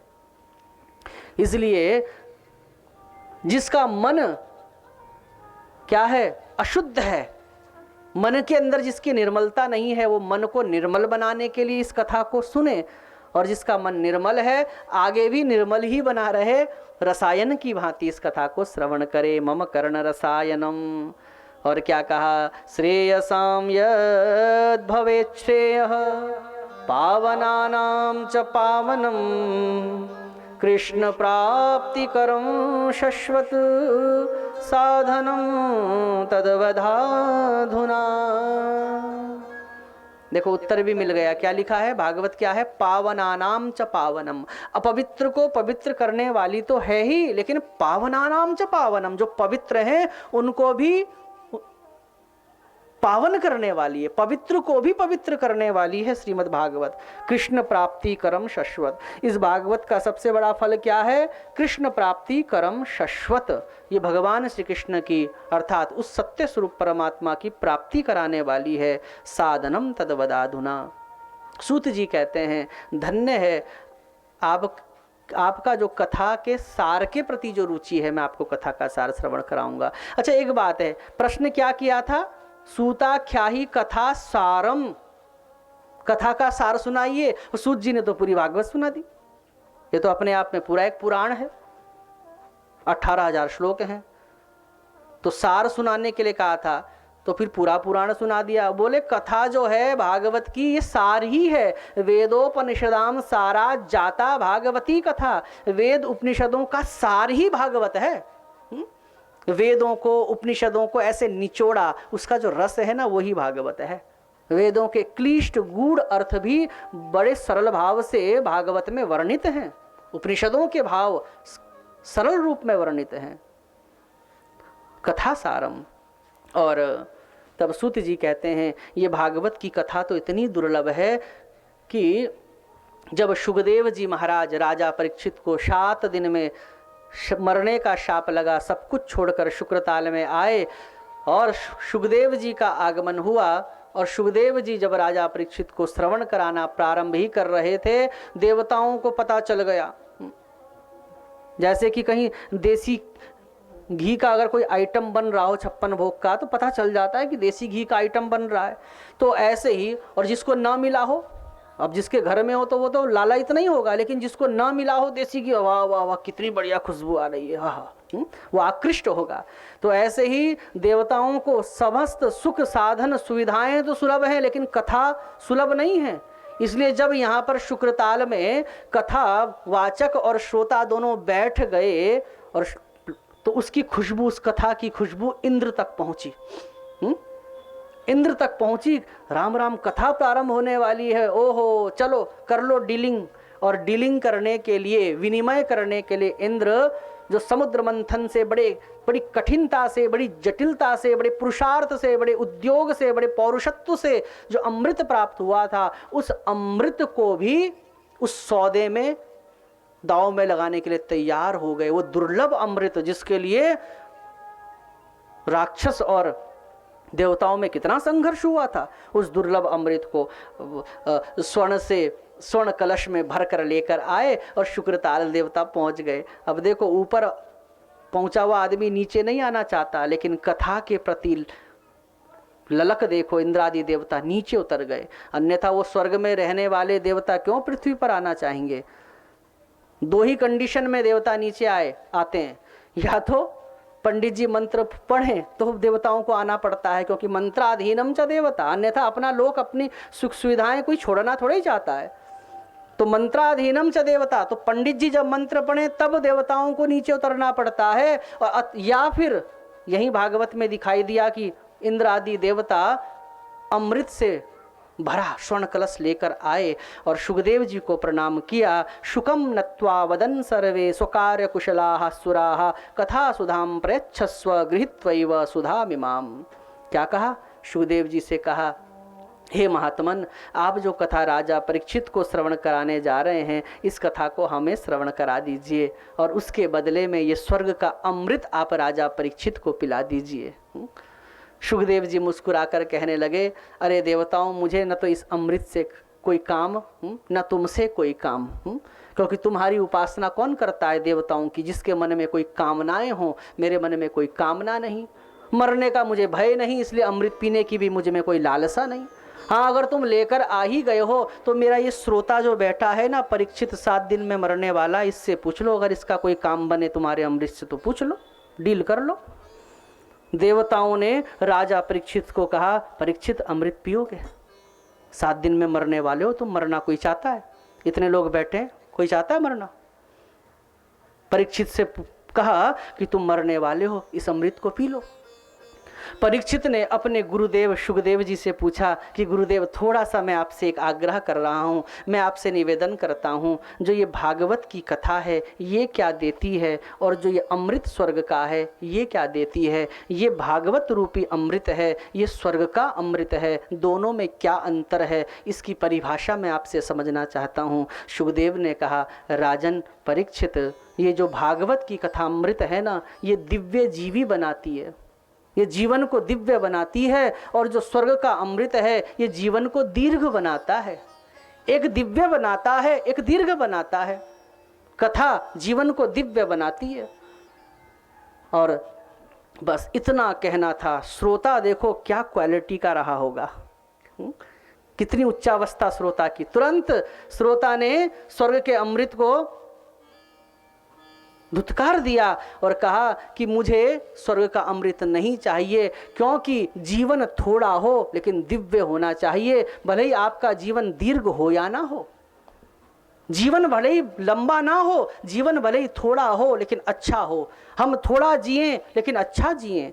बहुत कम समय में भी, चाहे शंकराचार्य जी हों, चाहे स्वामी विवेकानंद हों, ऐसा कुछ करके गए कि आज उनकी पुस्तकें, हम उनको अपने आदर्श के रूप में मान के अपने मार्ग को प्रशस्त करने के लिए उनकी पुस्तकें, उनके विचारों को हम पढ़ते हैं। वो कोई बहुत ज़्यादा नहीं जिए थे विवेकानंद, मुझे लगता है शायद 37-38 वर्ष तक ही जिए थे।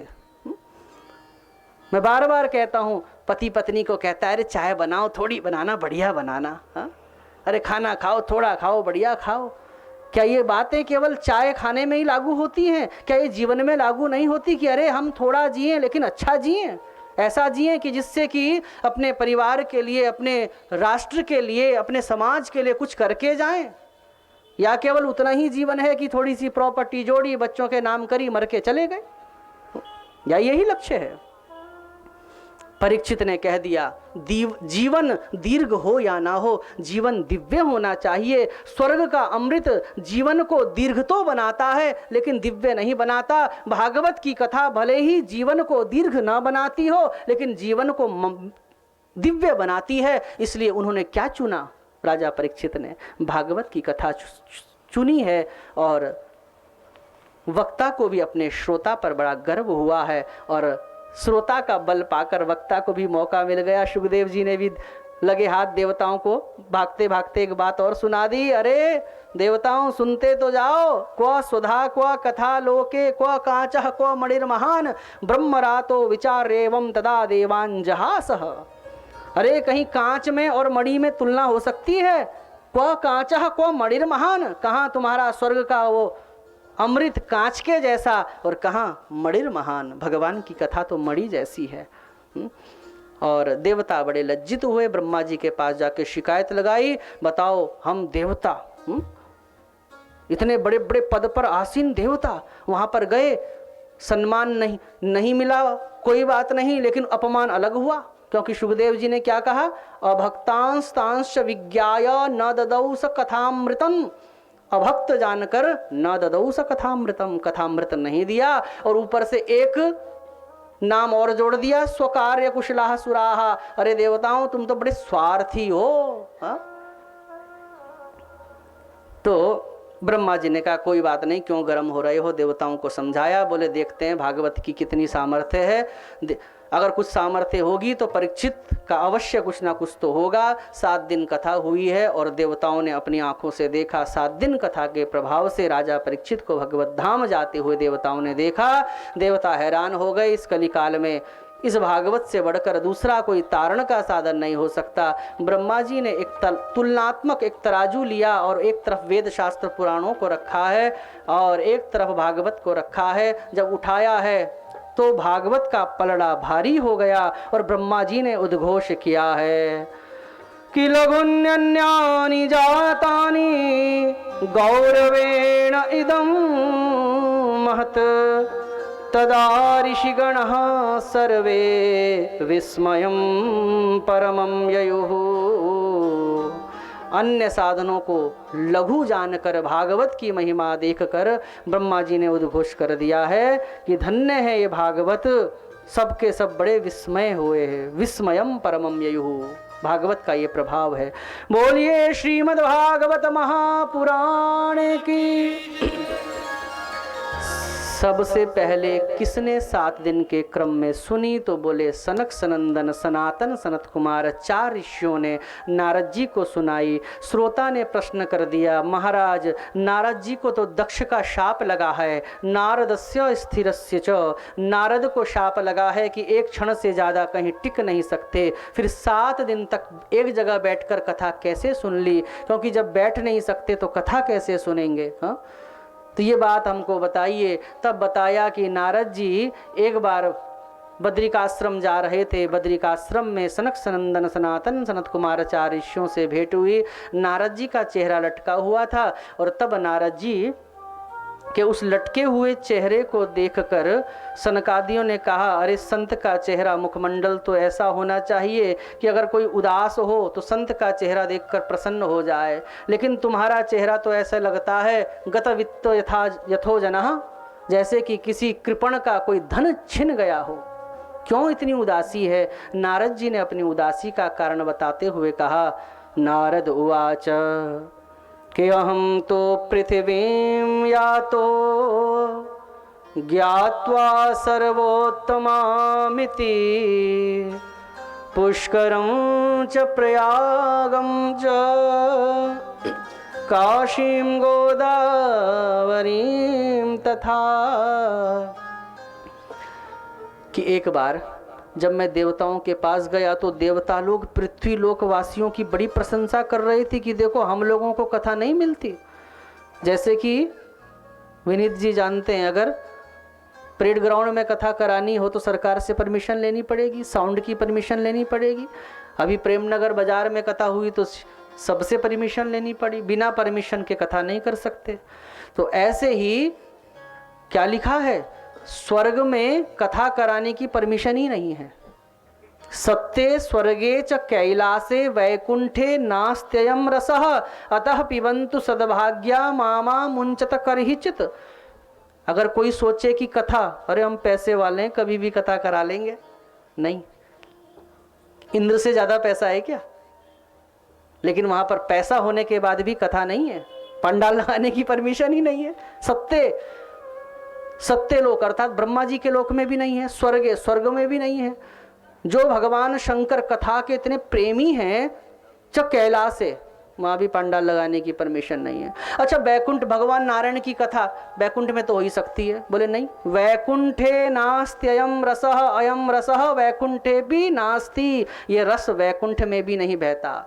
ऐसे कथावाचक बैठ जाए, श्रोता कथा सुन ले, ऐसी योजना, ऐसी स्थिति वैकुंठ की नहीं है। अतः पिबन्तु सद्भाग्या। व्यास जी कह रहे हैं, देखो आप कितने सौभाग्यशाली हैं, जो इंद्र को नहीं मिल पाता, जो वैकुंठ में नहीं हो पाता, जो स्वर्ग में नहीं हो पाता, जो कैलाश में नहीं हो पाता, वो भूड़पुर गांव में हो रहा है। और आप कैसे भगवान की कथा को श्रवण कर पा रहे हैं। सत्य स्वर्गे च कैलासे वैकुंठे नास्त्ययं रसः। इसलिए आपको जब प्राप्त हुआ है तो आप इसका त्याग मत कीजिए। नारदस्य स्थिरस्य च। तो सनकादियों ने कहा, तुम्हारा ये चेहरा क्यों लटक रहा है? तो फिर नारद जी ने बताया कि देवता लोग पृथ्वीवासियों की बड़ी प्रशंसा कर रहे थे कि इनका बढ़िया है कि जब मर्जी कथा करा लेते हैं, जब मर्जी अनुष्ठान करा लेते हैं, जब मर्जी शिव पुराण करा लेते हैं। हम तो गए थे बड़े बेइज्जत होकर भागे। तो इसलिए मैं निवेदन कर रहा हूँ माताओं, कथा मिलती है भगवत कृपा से और आपके अच्छे संकल्प से, केवल पैसे से कथा नहीं मिलती।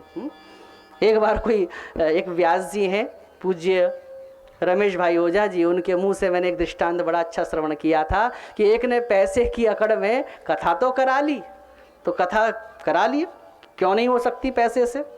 तो कथा कराई, तो जो शोभा यात्रा चल रही थी तो उस समय शोभा यात्रा में प्रसन्नता में किसी ने ऐसा पटाखा बजाया, बम बजाया कि जो मुख्य जजमान था, भागवत सिर पे थी, उसके दोनों कान सुन्न हो गए, बंद हो गए।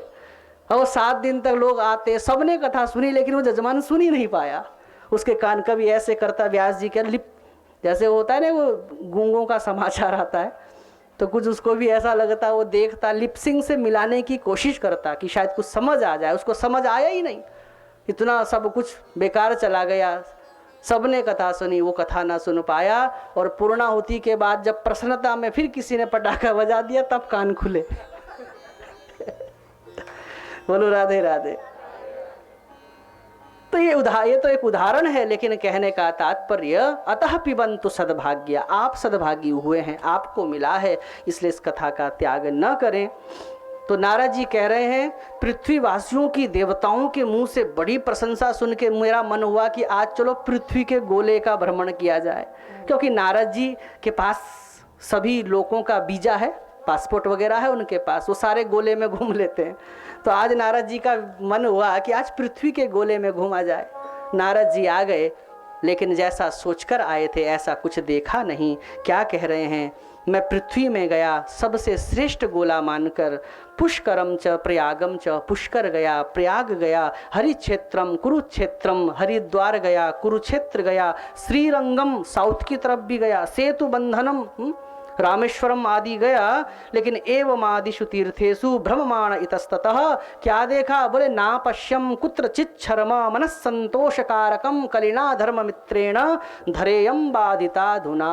ना पश्यम कुत्रचित् शर्मा, मैंने कहीं पर भी धर्म नाम की कोई चीज ही नहीं देखी इस कलिकाल में। उस कलयुग ने अयम धरिणा, इस धरती को ऐसा बांध दिया है कि लोग क्या कहते हैं, अरे भैया 4 दिन की चांदनी फिर अंधेरी रात, जब तक जियो मौज करो, यावत जीवेत सुखम जीवेत, ऋणम कृत्वा घृतम पीवेत, जब तक जियो ऐश करके जियो, ऋण कर करके घी पियो, क्योंकि मरने के बाद डेयरी वाला कौन सा ऊपर आएगा मांगने के लिए। ऐसे सूत्र लोगों ने बना दिए। ना पश्यम कुत्रचित् शर्मा, बड़ा दुख हुआ। और क्या देखा तुमने? तब नारद जी कह रहे हैं, सत्यम नास्ति, लोगों का जीवन असत्यवादी बन गया है। सत्यनारायण की एक तरफ तो हर पूर्णिमा में कथा कराते हैं, उधर असत्य बोलते हैं, तो ऐसी सत्यनारायण की कथा से क्या लाभ हुआ? मनस्संतोषकारकम, और लोगों के जीवन में सत्यम नास्ति तपः शौचम, तप का अभाव हो गया है। तपना कोई नहीं चाहता। तपना तो छोड़ो, अगर अभी अप्रैल से ही लोग कहना शुरू कर देंगे उफ कितनी गर्मी पड़ रही है ना इस बार तप करना तो बात छोड़ो, अप्रैल से ही लोगों के मुंह में रट जाता है इस बार कितनी गर्मी पड़ रही है। तपः शौचम, शौच से लोग निवृत्त हो गए हैं। शौच का अर्थ होता है पवित्रता। माताओं, एक होती है स्वच्छता और एक होती है पवित्रता। हम सब स्वच्छ तो हैं लेकिन हम पवित्र नहीं हैं। स्वच्छता में पवित्रता में अंतर होता है। आपने अच्छे कपड़े पहने हैं, ये स्वच्छता है, लेकिन हमें क्या पता कि आप इन्हीं कपड़ों से, क्या पता शौचालय में बैठकर आपने उन कपड़ों को बदला ना हो, आप पूजा में आकर बैठ गए, या पवित्रता है। तो बाहर से दिखने में तो स्वच्छ हैं, लेकिन शास्त्र की मर्यादा का पालन न करने के कारण हम पवित्र नहीं हैं। और पवित्रता भी कई प्रकार की होती है। शौच का अर्थ पवित्रता। 4 प्रकार की पवित्रता शास्त्र में बताई गई है। द्रव्य शौचम, मनस शौचम, वाक शौचम, कायिकम तथा शौचम चतुर्विधम प्रोक्ता ऋषिभिस्तत्वदर्शिभिः। पवित्रता 4 प्रकार की। द्रव्य शौचम, धन से, धन की भी पवित्रता होती है। धन की पवित्रता समझते हो? मतलब किसी का भी अनीति का धन, दूसरे के हिस्से का धन आपके घर में न आ जाए। अगर आ गया तो फिर ये धन के द्वारा आपकी अपवित्रता कहलाएगी। द्रव्य शौचम, हम धन से भी पवित्र रहें। 1 रुपया भी किसी का हमारे घर में नहीं आए, क्योंकि सृष्टि का नियम है, एक बीज गेहूं का डालने पर एक बाली मिलती है, एक मक्की का दाना डालने पर पूरा भुट्टा मिलता है। उसी प्रकार इतना सा किसी का अगर कल्याण किया तो इतना मिलेगा, और उसी प्रकार से अगर किसी का 1 रुपये लिया है तो वो ब्याज, चक्रवर्ती ब्याज बढ़ता बढ़ता बढ़ता बढ़ता पता नहीं कितना बन जाएगा, और फिर वही जिसका आपने 1 रुपया देना था इतना ब्याज बढ़ गया। स्कंद पुराण कहता है फिर आपका वही बच्चा बनकर आया, संस्कारहीन निकल गया, आपको इतना सताया, नशे की लत पड़ गई, घर का सारा सामान बेच दिया। अरे भैया उसकी गलती नहीं है, 1 रुपया पहले का पड़ा था, ब्याज सहित ले गया, टेंशन मत लो। बोलो राधे राधे। द्रव्य शौचम, तो धन के प्रति शुद्धता को भी द्रव्य शौच कहते हैं। मनस शौचम, किसी के लिए मन से मानसिक रूप से भी अगर गलत सोच लिया तो ये मन के द्वारा की गई अपवित्रता है। किसी के लिए अच्छा सोच लिया ना तो ये भी मन के प्रति पवित्रता है, मन से की गई पवित्रता है।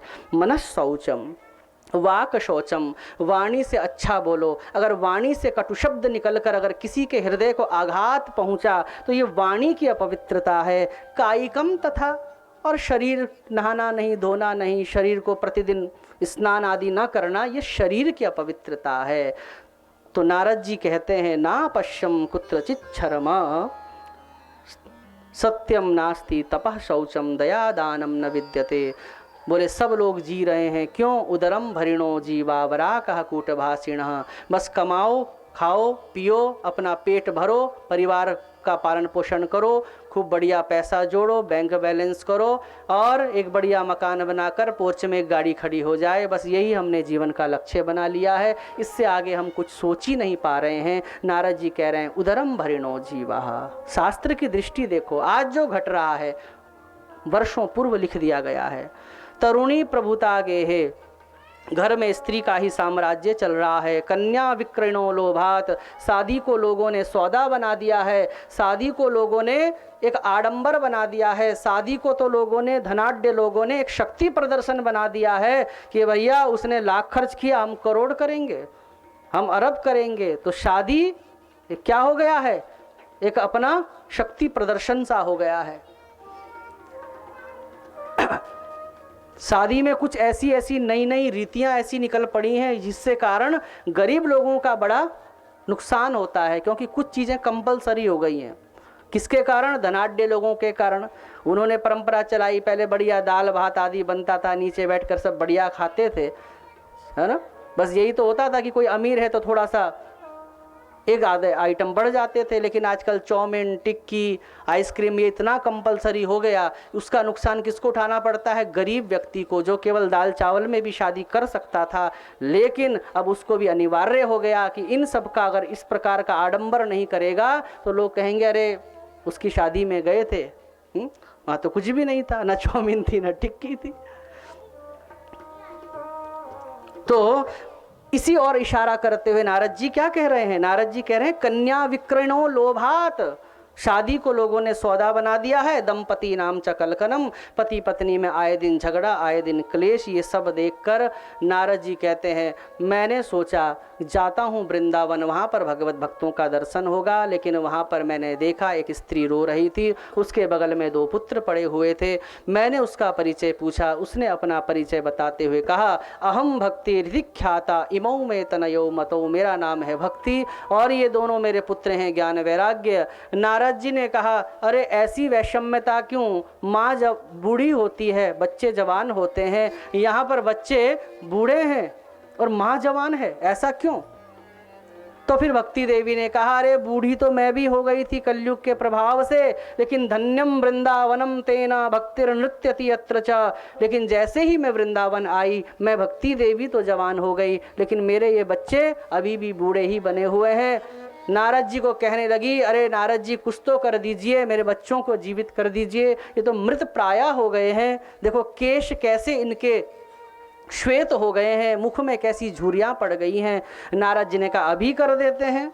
और नारद जी ने उनके कान में वेद वेदांत घोषैश्य गीता पाठेर मुहुर्मुहु, उनके कान में, क्योंकि नारद जी समझ गए ज्ञान और वैराग्य हैं, कलयुग के प्रभाव से बूढ़े हो गए, तो वेद वेदांत घोषैश्य गीता पाठेर मुहुर्मुहु, उन दोनों के कान में वेद का पाठ किया, वेदांत का पाठ किया, गीता का पाठ किया। एक बार किया? बोले नहीं, मुहुर्मुहु, बार बार करते हैं, बार बार करते हैं। बोले फिर जगे नहीं क्या? बोले जगे ना, जब तक पाठ चलता है, नारद जी कान में मंत्र पढ़ते हैं, तब तक मंत्र के प्रभाव से वो दोनों बिल्कुल जवान हो गए ऐसा प्रतीत होता है। अंगड़ाई लेकर उठने को होते हैं, लेकिन जैसे ही मंत्र समाप्त होते हैं फिर सो जाते हैं।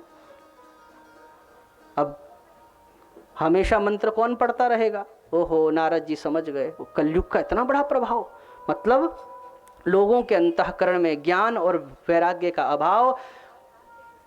हे भक्ति देवी, मैं तुम्हारे मनोरथ को अवश्य सिद्ध करूंगा। ऐसे भाव के साथ बद्रिकाश्रम गए। सनक सनंदन सनातन सनत कुमार मिले हैं। उनको ये सारी बातें निवेदित करते हुए नारद जी ने कहा है, आप ही बता दीजिए वो भक्त की वैराग्य और ज्ञान कैसे जागृत होंगे। तब सनकादियों ने कहा, श्रीमद् भागवत की कथा के श्रवण से ही वो ज्ञान वैराग्य पुष्ट होंगे, क्योंकि श्रीमद् भागवत की कथा जो है वो भक्ति ज्ञान वैराग्य तीनों की त्रिवेणी है। कहाँ करें? तब नारद जी ने कहा, न तो हमारे पास आयोजक बनने के लिए पैसा है, इसलिए धन कहाँ से आएगा। सनकादियों ने कहा, तुम भी फक्कड़ हम भी फक्कड़, इसलिए चलो फक्कड़ों के ही बीच में कथा करते हैं। गंगा द्वार समीपे तू तटम आनंद नामकम, गंगा जी के तट में ऐसा करते हैं, वट वृक्ष के नीचे कथा करते हैं। बड़ के पेड़ की छांव में कथा करेंगे, पांडाल का खर्चा बढ़ जाएगा। गंगा जी के तट पर कथा करेंगे, रज कणिकाओं में बैठकर गंगा जी की तो गद्दों का खर्चा बच जाएगा। और न तो हमको दक्षिणा चाहिए और न तुम्हारे पास कुछ है। हमारा तो आहार ही भगवत कथा है, हमारा तो भोजन ही भगवान की कथा है। हमको भी खुराक मिल जाएगी, तुमको भी मिल जाएगी। सुंदर व्यासपीठ बनी, किसके नीचे? वटवृक्ष के नीचे बैठकर कथा श्रवण कराई। और उस कथा का प्रभाव देखो, लिखा है कि भृगुर्वसिष्ठस्य वनश्च गौतमो मेधातिथिर्देवल देवरातो।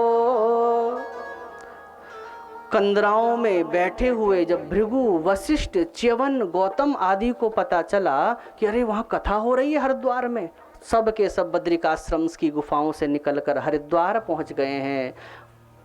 कल्पना कीजिए, ये सभी ऋषि एक से एक साधन कर रहे थे, अन्य साधनों को छोड़कर भागवत की कथा सुनने भाग रहे हैं हरिद्वार। इसका मतलब भागवत अपने आप में एक सर्वश्रेष्ठ साधन है। अन्यथा ये भृगु वशिष्ठ च्यवन गौतम ये तो सबके सब कंदराओं में बैठकर साधना कर ही रहे थे। लेकिन इसका तात्पर्य, भागवत चाहे आप किसी भी साधन को कर रहे हो, लेकिन कभी अगर सत्संग प्राप्त हो, भगवत कथा प्राप्त हो, ये साधन इतना सर्वोच्च साधन है कि इस साधन का कभी त्याग मत करना। जब इतने बड़े बड़े अमलात्मा विमलात्मा महात्मा पहाड़ों की इतने दुर्गम स्थानों से चलकर दौड़ते हुए हरिद्वार पहुंच गए, और फिर सुंदर कथा हुई है। कथा के प्रभाव से कथा चल रही है हरिद्वार में, और भक्ति देवी वृंदावन में भक्ति देवी के दोनों बच्चे जवान हो गए। कथा के प्रभाव से भक्ति देवी दोनों को पकड़कर हाथ में लेकर सीधा हरिद्वार पांडाल के बीच में प्रकट हुई है। ताता थैया करते हुए बड़ी प्रसन्न हो रही है। भक्ति ही सुतौ तौ तरुणौ गृहीत्वा प्रेमेक रूपा सहसा विरासीत। श्री कृष्ण गोविंद हरे मुरारे नाथेति नामानि मुहुर्वदन्ति। इस प्रकार से संकीर्तन करते हुए आई है। और भक्ति देवी ने श्रोताओं के बीच में प्रकट होकर पूछा है सनकादियों से, कहाँ बैठें? तब सनकादियों ने कहा, निरंतरम वैष्णव मानसानी, जो भी यहाँ पर वैष्णव भक्त बैठे हैं, हे भक्ति देवी तुम उन्हीं के हृदय में आसन डालकर बैठ जाओ। भक्ति देवी वैष्णवों के हृदय में ही बैठ गई हैं। जैसे ही भक्ति देवी भक्तों के हृदय में बैठी तो सुखदेव जी महाराज तो श्री वेदव्यास जी महाराज कहते हैं, श्री सूत जी महाराज कहते हैं, अथ वैष्णव चित्तेषु दृष्ट्वा भक्ति मलौकिकीं निज लोकम परित्यज्य भगवान भक्तवत्सलः। भगवान ने वैकुंठ से देखा कि अरे सबके हृदय में भक्ति आसन जमा कर बैठ गई है। ओहो, जहाँ भक्ति है मैं तो वहीं रहता हूँ। इसलिए निज लोकम परित्यज्य, भगवान नारायण ने अपने लोक का वैकुंठ का त्याग कर दिया और सीधा भगवान भक्तों के हृदय में विराजमान हो गए, उसी पांडाल में प्रकट हो गए। भक्तों ने जयकारा लगाया है, बोलिए भक्तवत्सल भगवान की जय। और तो कहने का तात्पर्य ये है भागवत का प्रभाव। भागवत भक्ति ज्ञान वैराग्य प्रधान ग्रंथ है। भागवत की शरण में तीनों चीज़ प्राप्त होती है। अब थोड़ा सा समझ लीजिए कि ज्ञान वैराग्य बूढ़े क्यों हो गए थे, भक्ति क्यों जवान हो गई थी। क्योंकि माताओं, इस कलिकाल में आप सबके अंदर भक्ति है तभी यहाँ पर बैठे हो, लेकिन ज्ञान और वैराग्य का अभाव है, इसलिए हमारे कारण से ज्ञान वैराग्य बूढ़े हो गए हैं।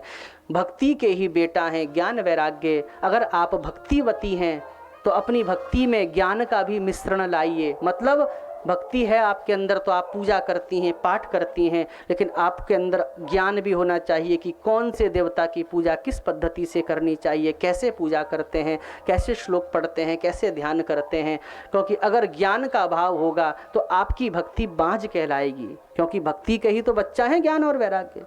तो आपके अंदर भक्ति तो बहुत है, लेकिन उस पूजा को करना कैसा है, ज्ञान नहीं है और वैराग्य भी नहीं है। संसार एक तरफ पूजा कर रहे हैं और मन दो तरफ डाइवर्ट है हमारा। पूजा भी कर रहे हैं लेकिन मन घूम रहा है बाहर कि बहू ने काम अच्छी तरह किया कि नहीं किया। इधर माला चल रही, उधर बहू को भी देख रहे हैं। अर्थात वैराग्य का अभाव है तो फिर आपकी ये भक्ति बाँझ कहलाएगी। और एक स्त्री का स्त्रीत्व सफल तब होता है जब वो सवत्सा होती है। तो हम भी अपनी भक्ति को सवत्सा बनाएं, अर्थात ज्ञान वैराग्य से परिपूर्ण हमारी भक्ति हो तो ही ज्ञान वैराग्य पुष्ट होते हैं। इसलिए यही कथा हमको ये श्रवण कराती है। यहाँ पर सनकादियों ने भागवत की मुक्त कंठ प्रशंसा की है, धुंधकारी का प्रसंग सुनाया है। नीच होने के बाद भी भागवत के प्रभाव से उसको मुक्ति प्राप्त हुई है। और अंत में कहा है कि दारिद्र्य दुख ज्वरदाहितानां माया पिशाची परिमर्दितानां संसार सिंधौ कलिपातितानां क्षेमाय वै भागवतं प्रगर्जति। सूत जी कहते हैं अगर किसी को दरिद्रता रूपी पिशाचिनी ने अपने पाँव के तलवे के नीचे रौंद रखा है, मतलब धन तो है लेकिन रोग में चला जाता है, शोक में चला जाता है, और इस प्रकार से कोई पीड़ित है तो वो भी अगर भागवत की शरण ग्रहण कर ले तो भगवान की कृपा होती है। और अगर किसी के घर में संतान नहीं है, अपुष्पा काक वंध्या च वंध्या या च मृतार्भका स्रवद्गर्भा च या नारी तया श्राव्या प्रयत्नतः। ये 5 दोष स्त्रियों में बताए गए हैं। अपुष्पा काक वंध्या च, गर्भवती ही नहीं हुई विवाह के बाद, या फिर होती है तो स्रवद्गर्भा, गर्भ स्रवित हो जाता है। इस प्रकार से 5 प्रकार के दोष बताए हैं।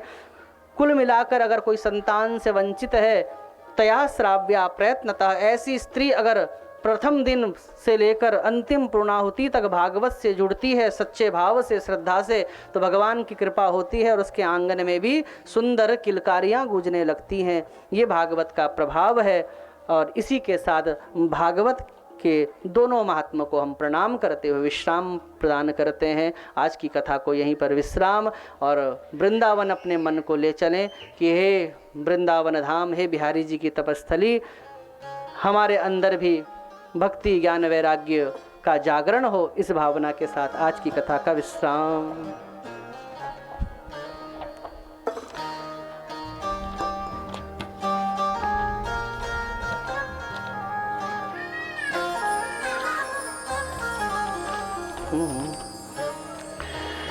चलो मन चल रे,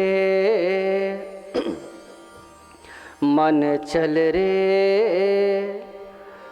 मन चल रे वृंदावन धाम, राधे राधे गाएंगे। मन चल रे वृंदावन धाम, राधे राधे गाएंगे। मन चल रे वृंदावन धाम, राधे राधे गाएंगे। मन चल रे वृंदावन धाम, राधे राधे गाएंगे।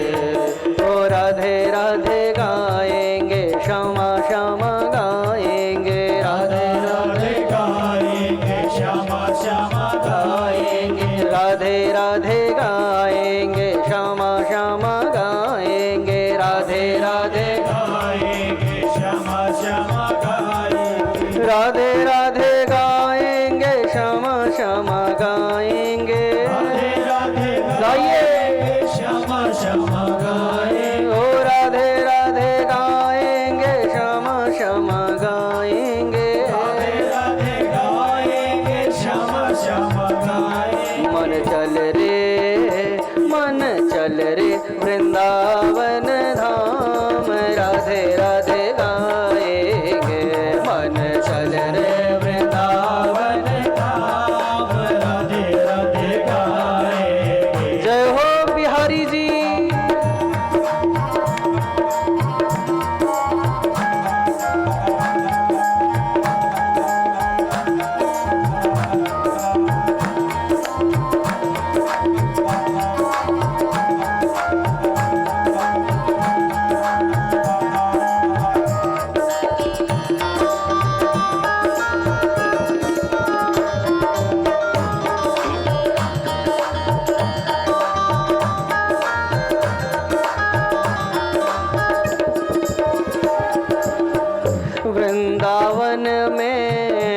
बांके बिहारी वृंदावन में बांके बिहारी वृंदावन में बांके बिहारी वृंदावन में बांके बिहारी ओढ़ के बैठ्यो है कांवर कारी ओढ़ के बैठो कांवर कारी ओढ़ के बैठ्यो है कांवर कारी ओढ़ के बैठो कांवर कारी तुझे वहीं पे तुझे वहीं पे तुझे वहीं पे मिले विश्राम राधे राधे गाएंगे तुझे वहीं पे मिले विश्राम राधे राधे गाएंगे मन चल रे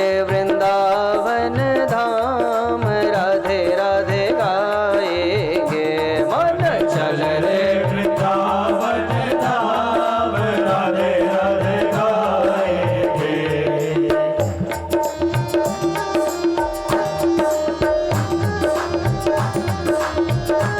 ए किशोरी ए लाडली ए बिहारी जी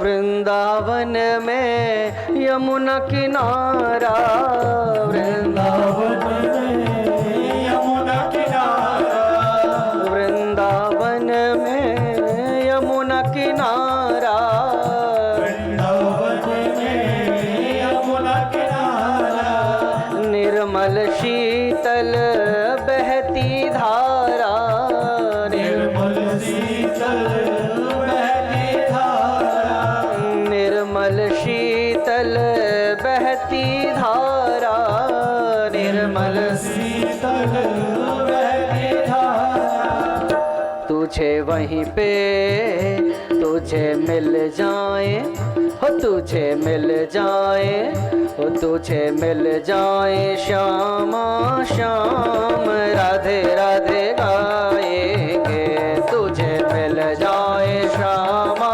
श्याम राधे राधे गाएंगे मन चल रे वृंदावन धाम राधे राधे गाएंगे मन चल रे वृंदावन धाम राधे राधे गाएंगे जय हो बिहारी जी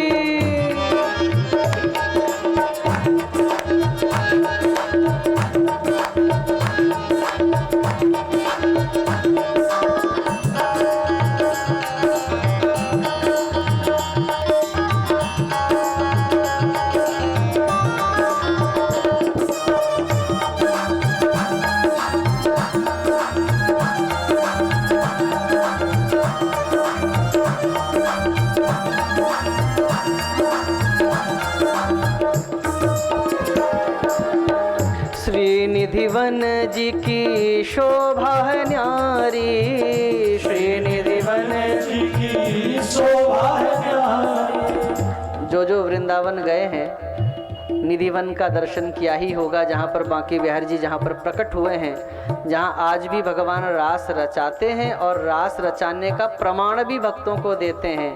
प्रातःकाल उठकर देखो, संध्या आरती के बाद वहाँ पर रात्रि को कोई रह नहीं सकता, साथ साथ ताले लगा दिए जाते हैं, लेकिन प्रातःकाल देखने पर फूलों की सैया बिखरी होती है, दातून चबाया हुआ मिलता है, पान चबाया हुआ मिलता है। तो भगवान आज भी प्रमाण देते हैं। तो ऐसा जो निधिवन का स्थान है, श्री निधिवन जी की शोभा है न्यारी, श्री निधिवन जी की शोभा है न्यारी, हरिदास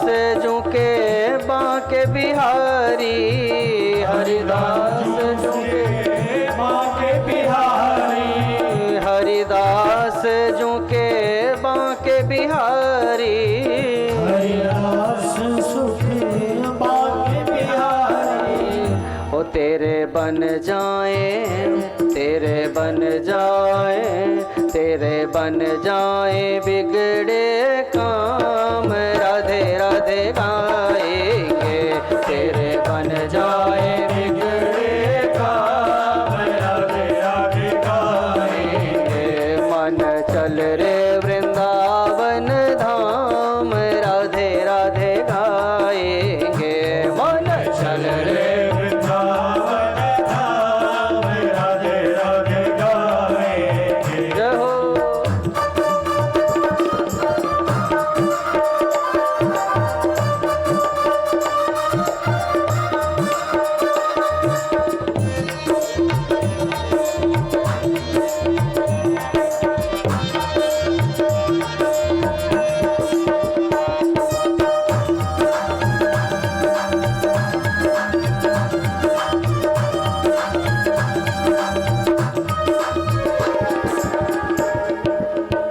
भक्तों की भक्ति तो देखो, भक्तों की भक्ति तो देखो, भक्तों की भक्ति तो देखो, भक्तों की भक्ति तो देखो। प्रभु की खातिर तन मन देखो, प्रभु की खातिर तन मन देखो, प्रभु की खातिर तन मन देखो। प्रभु की खातिर तन मन देखो। ओ देखो बरसानो, ओ देखो बरसानो, ओ देखो बरसानो और नंद गाँव, राधे राधे गाएंगे। देखो बरसानो और नंद गाँव, राधे राधे गाएंगे। मन चल रे वृंदावन धाम, राधे राधे गाएंगे। ओ मन चल रे वृंदावन सभी गाइए। राधे राधे गाएंगे। हो राधे राधे गाएंगे, श्यामा श्यामा गाएंगे। राधे राधे गाएंगे, श्यामा श्यामा गाएंगे। हो राधे राधे गाएंगे, श्यामा श्यामा गाएंगे। राधे राधे गाएंगे, श्यामा श्यामा गाएंगे। हो राधे राधे गाएंगे, श्यामा श्यामा गाएंगे। राधे राधे गाएंगे, श्यामा श्यामा गाएंगे। हो राधे राधे गाएंगे, श्यामा श्यामा गाएंगे। राधे राधे गाएंगे, श्यामा श्यामा गाएंगे। ओ मन चल रे, मन चल रे, मन चल रे वृंदावन धाम, राधे राधे गाएंगे। ओ मन चल रे वृंदावन धाम, राधे राधे गाएंगे। तेरा कौड़ी लगे ना दाम, राधे राधे गाएंगे। तेरा कौड़ी लगे ना दाम, राधे राधे गाएंगे। मन चल रे वृंदावन धाम, राधे राधे गाएंगे। ओ मन चल रे वृंदावन धाम, राधे राधे गाएंगे। मन चल रे वृंदावन धाम, राधे राधे गाएंगे। वृंदावन धाम, राधे राधे गाएंगे। ओ राधे राधे जय श्री राधे, राधे ओ राधे राधे जय श्री राधे। राधे राधे जय श्री राधे। ओ राधे राधे जय श्री राधे। ओ राधे राधे जय श्री राधे। ओ राधे राधे जय श्री राधे। ओ राधे राधे जय श्री राधे। राधे राधे जय श्री राधे। ओ प्यारी प्यारी राधे जय श्री राधे। ओ प्यारी प्यारी राधे जय श्री राधे। राधे राधे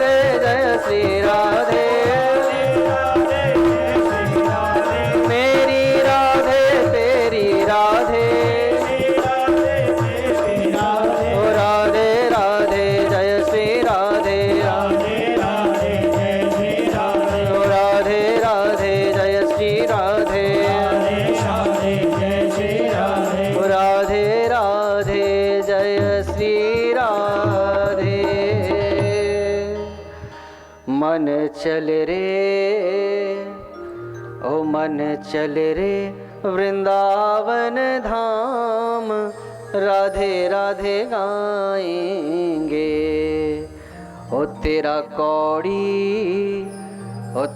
कौड़ी लगे ना दाम, राधे राधे गाएंगे। बोले वृंदावन बिहारी लाल की जय। श्रीमद्भागवत महापुराण की, शंकर भगवान की, श्री हनुमान जी महाराज की, भक्त मंडली की जय जय श्री राधे।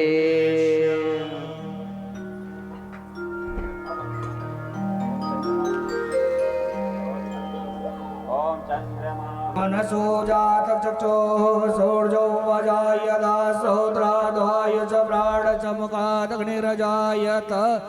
जगज्ज्वलमालिने नमः। सकलपूर्णार्थे गन्धाक्षतपुष्पाणि समर्पयामि। नमस्करोमि।